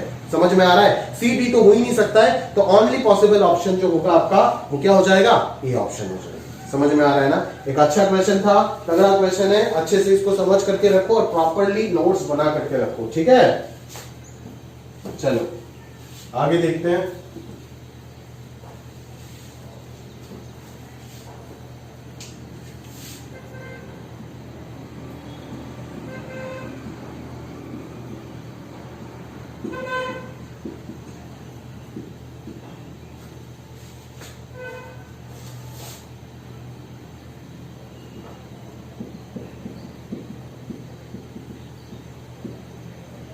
ये हो गया, इतना तो कर पाएगा कोई भी, ठीक है। चलो fraction part of sine x को इधर लेकर के आ जाओ तो इधर क्या बन जाएगा भैया, बॉक्स ऑफ साइन एक्स को अगर इधर लेकर के आ जाता है तो ये फ्रैक्शन साइन एक्स बन जाएगा, और ये 1 + 1 2 plus box of minus cos x हो गया। अभी fraction part of sine x, fraction part किसी भी चीज का हमेशा आंसर इसका किससे किसके बीच में होगा, 0 से 1 के बीच में होगा, चाहे अंदर। तो वीडियो ब्रेक हो गया, पॉज हो गया था, ये चीज बना करके कहां तक चला गया था पता नहीं, वापस बनाना पड़ेगा, देख लो। Fraction part of sine x equal to 2 plus box of minus x, ये था ना। अभी ये फ्रैक्शन पार्ट क्या है, 0 से 1 के बीच में है हमेशा, पूरा दुनिया जानता है, चाहे उसका अंदर कोई भी चीज बैठो कोई फर्क नहीं पड़ता है, ठीक है। और ये box of minus x, cos x का रेंज -1 से 1, तो बॉक्स ऑफ कॉस एक्स भी -1 से 1 होगा, तो इसका जो बॉक्स हो जाएगा उसके पास 3 ही ऑप्शन होगा, या तो -1 या तो 0 या तो 1, क्योंकि इस इंटरवल का बॉक्स आप देखिएगा 3 ही होता है, -1 0 या फिर 1। अगर -1 से 0 पे होता है तो आंसर -1, अगर 0 से 1 पे होता है आंसर 0, अगर 1 से 2 है तो आंसर, सॉरी अगर एग्जैक्टली आंसर 1 है तो आंसर 1 आएगा, ठीक है। तो ये हो जाएगा आपका RHS। अगर इसके साथ 2 ऐड कर दिया तो आंसर जो होगा वो 1 2 3 इस प्रकार से आ रहा है। मतलब क्या सीन बन रहा है कि for all x the LHS becomes 0 to 1, that is हमेशा less than 1, और for all x the RHS becomes always greater than equal to 1। तो क्या ये कभी भी वास्तव में दुनिया में इक्वल हो पाएगा for any value of x? नहीं हो पाएगा, क्योंकि LHS कंप्लीटली अलग है, RHS कंप्लीटली अलग है। ये 1 से हमेशा छोटा है, ये 1 से इक्वल या फिर उससे हमेशा बड़ा है, ठीक है। तो ये दोनों कभी भी वास्तव में इक्वल हो ही नहीं पाएगा, दैट्स व्हाई जो आंसर है वो क्या हो जाएगा, ऐसा कोई एक्स आपको मिल ही नहीं सकता, दैट इज नो सॉल्यूशन हो जाएगा, ठीक है। उसका अगला क्वेश्चन जो क्वेश्चन नंबर 27 है, देखो 27 जो है उस प्रकार की क्वेश्चन मैंने आपको पहले करा रखा है, ठीक है ना। मॉड बॉक्स एक साथ अगर आता है तो क्या करना है, केस बना करके करोगे, पहले बॉक्स मॉड को ब्रेक करोगे, फिर अकॉर्डिंगली आप सॉल्व करते जाओगे, ठीक है, क्लियर है। चलो 28 देखते हैं, 28 भी क्या, देखो यार 28 भी तो सिमिलरली 24 की तरह है कि पहले आप यहां से क्या करोगे, एक रिलेशन दिया हुआ है और उस जगह से फंक्शन डोमेन पूछ रहा है, फंक्शन का डोमेन। तो x को पहले z को एलिमिनेट करो, क्योंकि x का वैल्यू पूछा है, तो z को एलिमिनेट करो, तो z का वैल्यू जो आएगा इन terms of x and y वो सेकंड रिलेशन में पुट कर दो, तो वो पूरा x और y में बन जाएगा रिलेशन। फिर उस जगह से y as a function of x solve करके निकाल देना, जो फंक्शन बनेगा उसका डोमेन निकाल देना, x आ जाएगा, हो जाएगा। कर लीजिएगा इस प्रकार से, अगर डाउट है तो जूम में पूछ लेना। 29 अभी के लिए स्किप कर दो, उसका क्वेश्चन है कॉम्प्लेक्स नंबर के बाद, वो चीज आप कर सकते हो। अगला क्वेश्चन है 30, हाँ 30 मैं जरूर बताऊंगा, 30 एक अच्छा क्वेश्चन है, देखो प्रॉपर्ली इसको सीखने का प्रयास करो, ठीक है। एक इंटरेस्टिंग और अच्छा बहुत ही तगड़ा क्वेश्चन है, ध्यान से देखो। fx का वैल्यू दे रखा है box of x square minus box of x whole square, x का वैल्यू है 0 से n और n का वैल्यू है नेचुरल नंबर। तो fx का रेंज में कितना एलिमेंट होगा वो आपको पूछा जा रहा है, fx का रेंज पे कितने एलिमेंट होगा वो आपको पूछा जा रहा है। मैं आपको बोलता हूं कि x का वैल्यू तो एक इंटरवल के फॉर्मेट में है, x तो फिक्स नहीं है ना, x तो वेरी करेगा, एक इंटरवल में है। मान लो x का वैल्यू अगर नेचुरल नंबर हो गया, कोई भी नेचुरल नंबर, मान लो k टाइप का कोई भी नेचुरल नंबर हो गया, तो box of f of k क्या हो जाएगा, box of k square minus box of k whole square. अरे भाई k अगर नेचुरल नंबर है तो k स्क्वायर भी नेचुरल होगा और इंटीजर होगा, that is box of integer तो इंटीजर ही आएगा ना, और इधर भी तो बॉक्स ऑफ k ही आएगा, तो k स्क्वायर ही होगा, आंसर क्या आ जाएगा 0। तो अगर x कोई फिक्स्ड नेचुरल नंबर है तो आंसर 0 मिल रहा है, ये तो कंफर्म है। बट आपको बोला गया है यहाँ पे आंसर जो है वो क्या है, 0 से n तक है, x का वैल्यू जो है वो 0 से n तक वेरी कर रहा है, मतलब एक इंटरवल है, तो उस इंटरवल में एनालाइज करना पड़ेगा प्रॉपर्ली कि हो क्या रहा है। तो इसलिए मैं x का वैल्यू एक इंटरवल में एज्यूम कर रहा हूं, जैसे मान लो n-1 से n मान लिया, n तो नेचुरल नंबर है, 1 से स्टार्ट होगा ना, तो 1 अगर रखोगे तो ये 0 से 1 हो रहा है, 2 अगर रखोगे तो ये 1 से 2 मिल रहा है, 3 अगर रखोगे तो ये 2 से 3 मिल रहा है, ऐसे कर करके इस बॉक्स के इस इंटरवल में जितने भी सब इंटरवल्स होगा, मान लो n का वैल्यू अगर 100 हो जाता है, n का वैल्यू अगर 100 हो जाता है तो x का वैल्यू क्या हो जाएगा, 0 से 100 तक सारे हो जाएगा। अभी 0 1 2 3 4 ऐसे कर करके सारे इंटीजर वैल्यूज पे तो मैंने दिखा दिया, आंसर 0 आएगा। बट उनके बीच में 0 से 1 1 से 2 2 से 3 3 से 4 ये सब जो इंटरवल है, ये सब में आंसर क्या आएगा वो आपको यहां से पता चलेगा। ठीक है, इसीलिए मैंने n-1 से n तक फिक्स किया, जहां पे मैंने n को क्या बोल रहा हूं, एक नेचुरल नंबर 1 से स्टार्ट होगा, तो 0 से 1 0, 1 से 2, 2 से 3, ये सारा इंटरवल मिलता जाएगा। अभी देखो यहां पे होगा क्या एग्जैक्टली, अगर x का वैल्यू n-1 से n होता है तो बॉक्स x का वैल्यू क्या होगा, सबसे पहले बोल दो, क्लियरली n-1 पता चल रहा है। मान लो मैं n का वैल्यू 100 है, तो ये क्या हो गया 99 से 100 तक, तो 99 से 100 तक का बॉक्स क्या होता है, 99 ही तो होता है ना, तो पीछे वाला ही तो आएगा, दैट इज n-1। समझ में आ रहा है ना, क्लियर। चलो अभी आप मेरे को बताओ कि अगर x ऐसा है तो x स्क्वायर क्या होगा, definitely x square n-1 whole square से n स्क्वायर तक होगा, ऑब्वियसली, क्योंकि ये पूरा पूरा पॉजिटिव इंटरवल है ना, ये तो हमेशा पॉजिटिव होगा, ये भी पॉजिटिव होगा क्योंकि n नेचुरल नंबर है, ठीक है। तो अगर पॉजिटिव है तो x से x square directly increasing function है, तो छोटे वाले पे आंसर मिनिमम होगा और बड़े वाले पे आंसर मैक्सिमम होगा, तो डायरेक्टली मैंने स्क्वायर लगा दिया विदाउट चेंजिंग इनइक्वालिटी, बिकॉज हमें पता है कि फंक्शन इंक्रीज कर रहा है तो डायरेक्टली वही कंसेप्ट लगेगा, ठीक है, क्लियर। चलो आगे देखते, आगे सोचते प्रॉपर्ली। आगे अगर मैं देखो कि इसके ऊपर जब मैं बॉक्स ऑपरेट करने जाऊंगा तो यहां पे भी क्या आएगा, box of n-1 whole square, और इधर आएगा बॉक्स ऑफ n स्क्वायर। अभी देखो बॉक्स ऑफ x स्क्वायर का वैल्यू क्या हो जाएगा, बॉक्स ऑफ n-1 का होल स्क्वायर का क्या होगा, इसका सीन क्या होगा, n-1 होल स्क्वायर का बॉक्स, इसका आंसर क्या होगा, जरा ध्यान से तमीज से अगर सोचने का प्रयास किए तो इसका आंसर क्या होगा दोस्त, ध्यान से सोचो इसका आंसर क्या होगा, box of n-1 whole square, उसका आंसर तो हमेशा गारंटेड है ना, कंफर्म, कि n-1 whole square is an integer, तो उसका बॉक्स तो हमेशा n-1 होल स्क्वायर ही होगा ना, नहीं आ रहा है क्या, इसका आंसर तो हमेशा n-1 होल स्क्वायर ही होगा ना दोस्त, इक्वालिटी आ जाएगा बस यहाँ पे, समझ में आ रहा है नहीं आ रहा है आपको, ठीक है ना, प्रॉपर्ली इक्वालिटी आ जाएगा ना, क्योंकि ये इंटीजर है तो इधर भी तो इंटीजर आ जाएगा, इक्वालिटी आ जाएगा ना, समझ में आ रहा है क्या, क्लियर। और अगर मैं इधर का बात करूं तो जैसे मान लो ये वैल्यू इससे छोटा है, तो ये क्या होगा, जैसे मान लो ये मान लो n का वैल्यू मान लो 5, तो ये क्या हो गया 25 का बॉक्स क्या होता है 25, बट 25 से छोटा है आंसर, इसका वैल्यू 25 से छोटा है, समझ में आ रहा है ना, जैसे यहां पे भी अगर 25 होता है तो यहां से आंसर 25 से बड़ा होगा, ठीक बात है, आंसर 25 से बड़ा होगा, तो मैं इक्वल टू 25 लिख सकता हूं ना, इस चीज को समझाना मैं मुश्किल है यार यहाँ पे, कि अगर मैं बोल देता हूं कि box of x square lies between n-1 whole square का बॉक्स और बॉक्स ऑफ n स्क्वायर, तो यहाँ पे बॉक्स ऑफ x स्क्वायर जब मैं नेक्स्ट लाइन में लिखूंगा तो ये ऐसे होगा n-1 होल स्क्वायर, और यहाँ पे आपका आएगा n स्क्वायर माइनस 1, ये होगा आंसर। अभी ये क्यों है ध्यान से समझना पड़ेगा by considering different example. n का वैल्यू मान लो 6 है, तो ये कितना हो रहा है, ये कितना हो रहा है, ध्यान से देखिएगा, ये कितना हो रहा है, बॉक्स ऑफ x स्क्वायर कितना हो रहा है, लेस देन 36 का बॉक्स हो रहा है, और इधर क्या हो रहा है, ग्रेटर देन बॉक्स ऑफ 25 हो रहा है, समझ में आ रहा है ना, ठीक है, ठीक है, कोई बात नहीं। अगर बॉक्स ऑफ 25 से बड़ा है ये, अगर ये मान लो 36 है, तो 36 का बॉक्स अगर छोटा है, अगर ये बॉक्स का वैल्यू, ये बॉक्स ऑफ x स्क्वायर आपको मिल रहा है 36 से 25 के बीच में, 36 से 25 के बीच में अगर आपको मिल रहा है, ठीक है,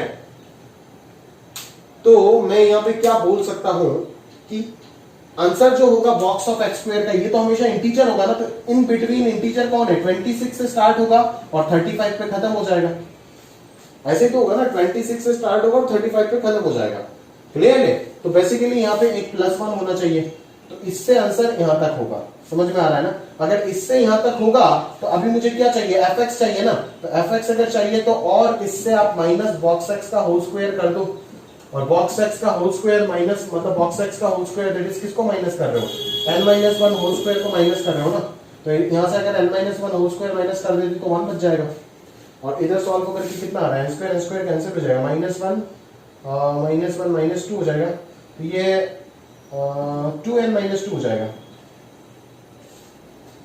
2n - 2 हो जाएगा ना दोस्त, ठीक है। और ये आ गया आपका fx, और ये आ गया आपका 1, आंसर हो गया 1 से 2n - 2 तक। अगर 1 से 2n - 2 तक हो गया तो total number of integers in between them कितना हो गया, फाइनल माइनस इनिशियल, प्लस 1, क्योंकि दोनों जगह पे इक्वालिटी है तो दोनों इंक्लूड होगा। तो 2n माइनस 2 माइनस 1 प्लस 1 अगर कर देंगे तो आंसर तो 2n माइनस 2 ही आएगा। समझ में आ रहा है ना, आंसर क्या आएगा, 2n माइनस 2 ही आएगा। बट यहाँ पे आपको आंसर में 2n माइनस 2 तो कोई ऑप्शन दिख ही नहीं रहा है, 2n माइनस 1 दिया है आंसर। तो 2n माइनस 1 क्यों दिया है आंसर, वही मेरे को समझ नहीं आ रहा है। फ्रस्ट्रेटिंग से नहीं यार पूरा। अरे ये चीज को क्लियरली यहाँ पे दिख रहा है भाई कि अगर बॉक्स ऑफ एक्स स्क्वायर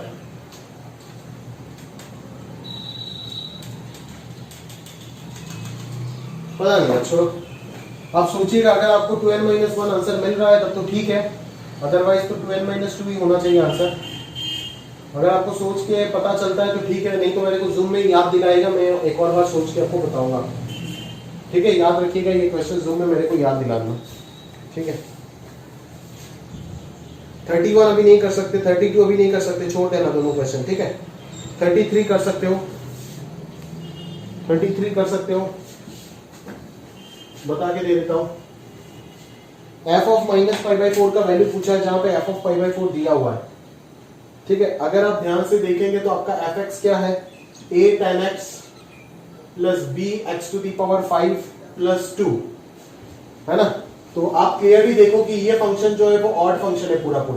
ठीक है ना, f ऑफ माइनस एक्स जो है, ठीक है, वो क्या हो जाएगा, minus a tan x minus b x to the power 5 plus 2 हो जाएगा। दैट इज ये आ जाएगा a tan x plus b x to the power 5 plus 2 के इक्वल। तो ये हो जाएगा माइनस ऑफ fx, ये क्या होगा, इस चीज को मैं fx माइनस 2 लिख सकता हूं ना, प्लस 2। तो ये कितना आ रहा है पूरा, ये पूरा आ रहा है 4 माइनस fx। अभी आपको निकालना है f of minus pi by 4, तो x का वैल्यू पाई बाई 4 दे दो, तो इधर भी x का वैल्यू पाई बाई 4 आ जाएगा। f ऑफ पाई बाई 4 कितना दिया है, 1 दिया है, आंसर आ जाएगा 4 माइनस 1 3। सिंपल सा इवन और फंक्शन का कंसेप्ट है ना। तो आप माइनस x की जगह पे माइनस x सब्स्टिट्यूट करके आराम से बना सकते हो। अगला इवन और चेक करना, ये सब मैं नहीं बता रहा। ठीक है, ये सब एकदम सिंपल है। 35 छोड़ देना, नहीं कर पाओगे अभी, और 34 का सारा क्वेश्चन क्लास में हो गया, जो नहीं हुआ वो एकदम सिंपल है, आप बना सकते हो। ठीक है, अगर कोई डाउट है तो पूछ लीजिएगा जूम में। ठीक है, 35 अभी के लिए छोड़ दो, नहीं चाहिए, मिनिमम फंक्शन ही 12 में करोगे। ठीक है, 36 अगर आप देखते हो तो 36 एकदम उल्लू बनाने वाला क्वेश्चन है। log fx बोल दिया है ना, फ्रैक्शन बॉक्स सिग्नम सब कुछ लगा दिया, आप देख करके घबरा गए। बट अगर log fx बोले तो e to the power something, तो log e तो 1 हो जाएगा और वो चीज बाहर आ जाएगा।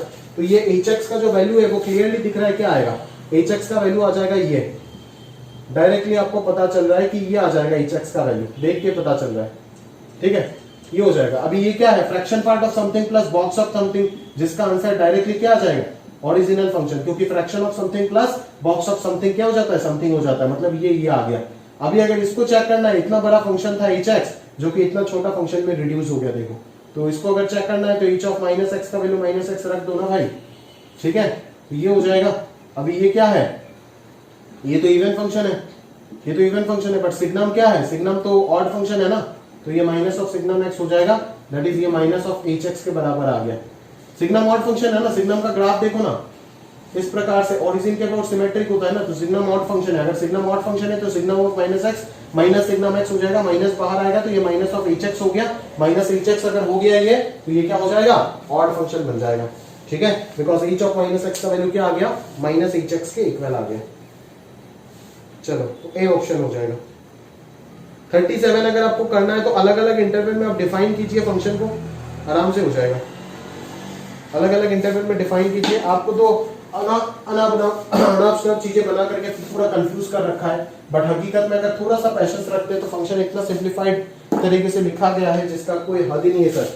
समझ में आ रहा है ना, fx जो होगा उसको तरीके से अगर आप देखते हो तो x mod x लिखा गया है x लेस देन 1 पे, तो आप जानते हो कि mod x का वैल्यू माइनस x होता है इन द इंटरवल लेस देन 1, तो ये माइनस एक्स स्क्वायर हो जाएगा। ठीक है, फिर अगर मैं माइनस 1 से 1 का बात करूं तो ये 1 प्लस बॉक्स एक्स और 1 plus box of minus x, तो ये 2 plus box x plus box of minus x हो जाएगा। ठीक है, और x greater than equal to 1 पे ये mod x हो जाएगा x, तो ये माइनस एक्स स्क्वायर आ जाएगा। ठीक है, समझ में आ रहा है ना। अभी अगर मैं बोलूं दोनों जगह पे माइनस एक्स स्क्वायर आ गया, x less than 1 union x greater then 1 दोनों जगह पे आ गया सेम, और इसका आंसर 0 कब होता है? जब x इंटीजर होता है। तो यहाँ पे आंसर x जब इस इंटरवल में इंटीजर कौन है? 0 है, ठीक है ना। इस इंटरवल में आंसर इंटीजर कौन है? 0 है, तो 0 पे आंसर 2 आएगा। और 0 के अलावा बाकी किसी जगह पे इसका आंसर क्या होता है? -1 होता है, तो 2 - 1 क्या हो जाएगा? 1 हो जाएगा। कहां पे होगा? When x is non integer, but interval तो रेस्ट्रिक्टेड है ना, तो आंसर क्या दोगे? -1 से 0 यूनियन 0 से 1, इस जगह के लिए आंसर क्या हो जाएगा? 1 हो जाएगा। ग्राफ बना दो इसका, पता चल जाएगा देखते ही कि फंक्शन इवन है या ऑड है। अगर y एक्सिस के अबाउट सिमेट्रिक है तो इवन हो जाएगा। अगर देखो क्लियरली आप देख के बता सकते हो, ये भी इवन है, constant function even, constant function even, ये भी इवन। तो अगर सारे के सारे इवन है तो पूरा फंक्शन इवन फंक्शन होगा ही। बट फिर भी मैं आपको ग्राफ बना करके दिखा रहा हूं। -1 से छोटा वाले वैल्यू के लिए ग्राफ क्या आ जाएगा? ऐसे आ जाएगा। 1 से बड़े वाले वैल्यू के लिए ग्राफ क्या आ जाएगा? ऐसे हो जाएगा। पूरा सिमेट्रिक रहेगा दोनों तरफ। x = 0 पे आंसर क्या है? 2 है। x = 0 पे आंसर 2 है। और -1 से 0 और 0 से 1 के लिए आंसर क्या है? 1 है। दैट इज कैसा होगा आपका आंसर? ऐसा हो जाएगा, ऐसा हो जाएगा, ठीक है ना। ये 1 है और ये 2 है। This is the graph of function, जो कि क्लियरली दिख रहा है कि y एक्सिस के अबाउट सिमेट्रिक है, that is function becomes even function. बस अच्छे से डिफाइन करने का जरूरत था। अगर डिफाइन कर पाए किसी बच्चे ने अच्छे से, तो आराम से इस प्रकार के क्वेश्चन को वो करके निकल जाएगा। और 38, 39, 40 ये सब तो मेरे को कराने का जरूरत ही नहीं है। डायरेक्टली आइडेंटिकल फंक्शन के कंसेप्ट पे बेस्ड है, एकदम सिंपल फंक्शन है। इस प्रकार के क्वेश्चन मैंने एक्सरसाइज 1 में भी कराया, लेक्चर में भी कराया, ठीक है। और एक्सरसाइज 3 में अभी नहीं बताऊंगा, जूम में आपको डिस्कशन के थ्रू बता दूंगा। अभी सफिशिएंट चीज मैं आपको बता रखा हूं, ठीक है। तो ये हमारा फंक्शन का शेयर डिस्कशन ओवर है, ठीक है। जो भी कुछ रिमेनिंग बाकी है वो आप मेरे को जूम में पूछ लीजिएगा। फ्रॉम एक्सरसाइज 1 टू जो भी आपका रिमेनिंग डाउट्स बाकी रह जाता है वो उधर पूछ लीजिएगा। और एक्सरसाइज 3 का क्वेश्चन मैं उधर डिस्कस करके दूंगा, ठीक है। और ये वाला क्वेश्चन जो है वो box of x square minus box of x whole square, ये क्वेश्चन थोड़ा सा याद दिला दीजिएगा, तो ये मैं उधर एक बार चेक कर लूंगा, ठीक है। तो अभी के लिए हमारा फंक्शन शेट डिस्कशन ओवर है ना। ये तक समाप्त करते हैं।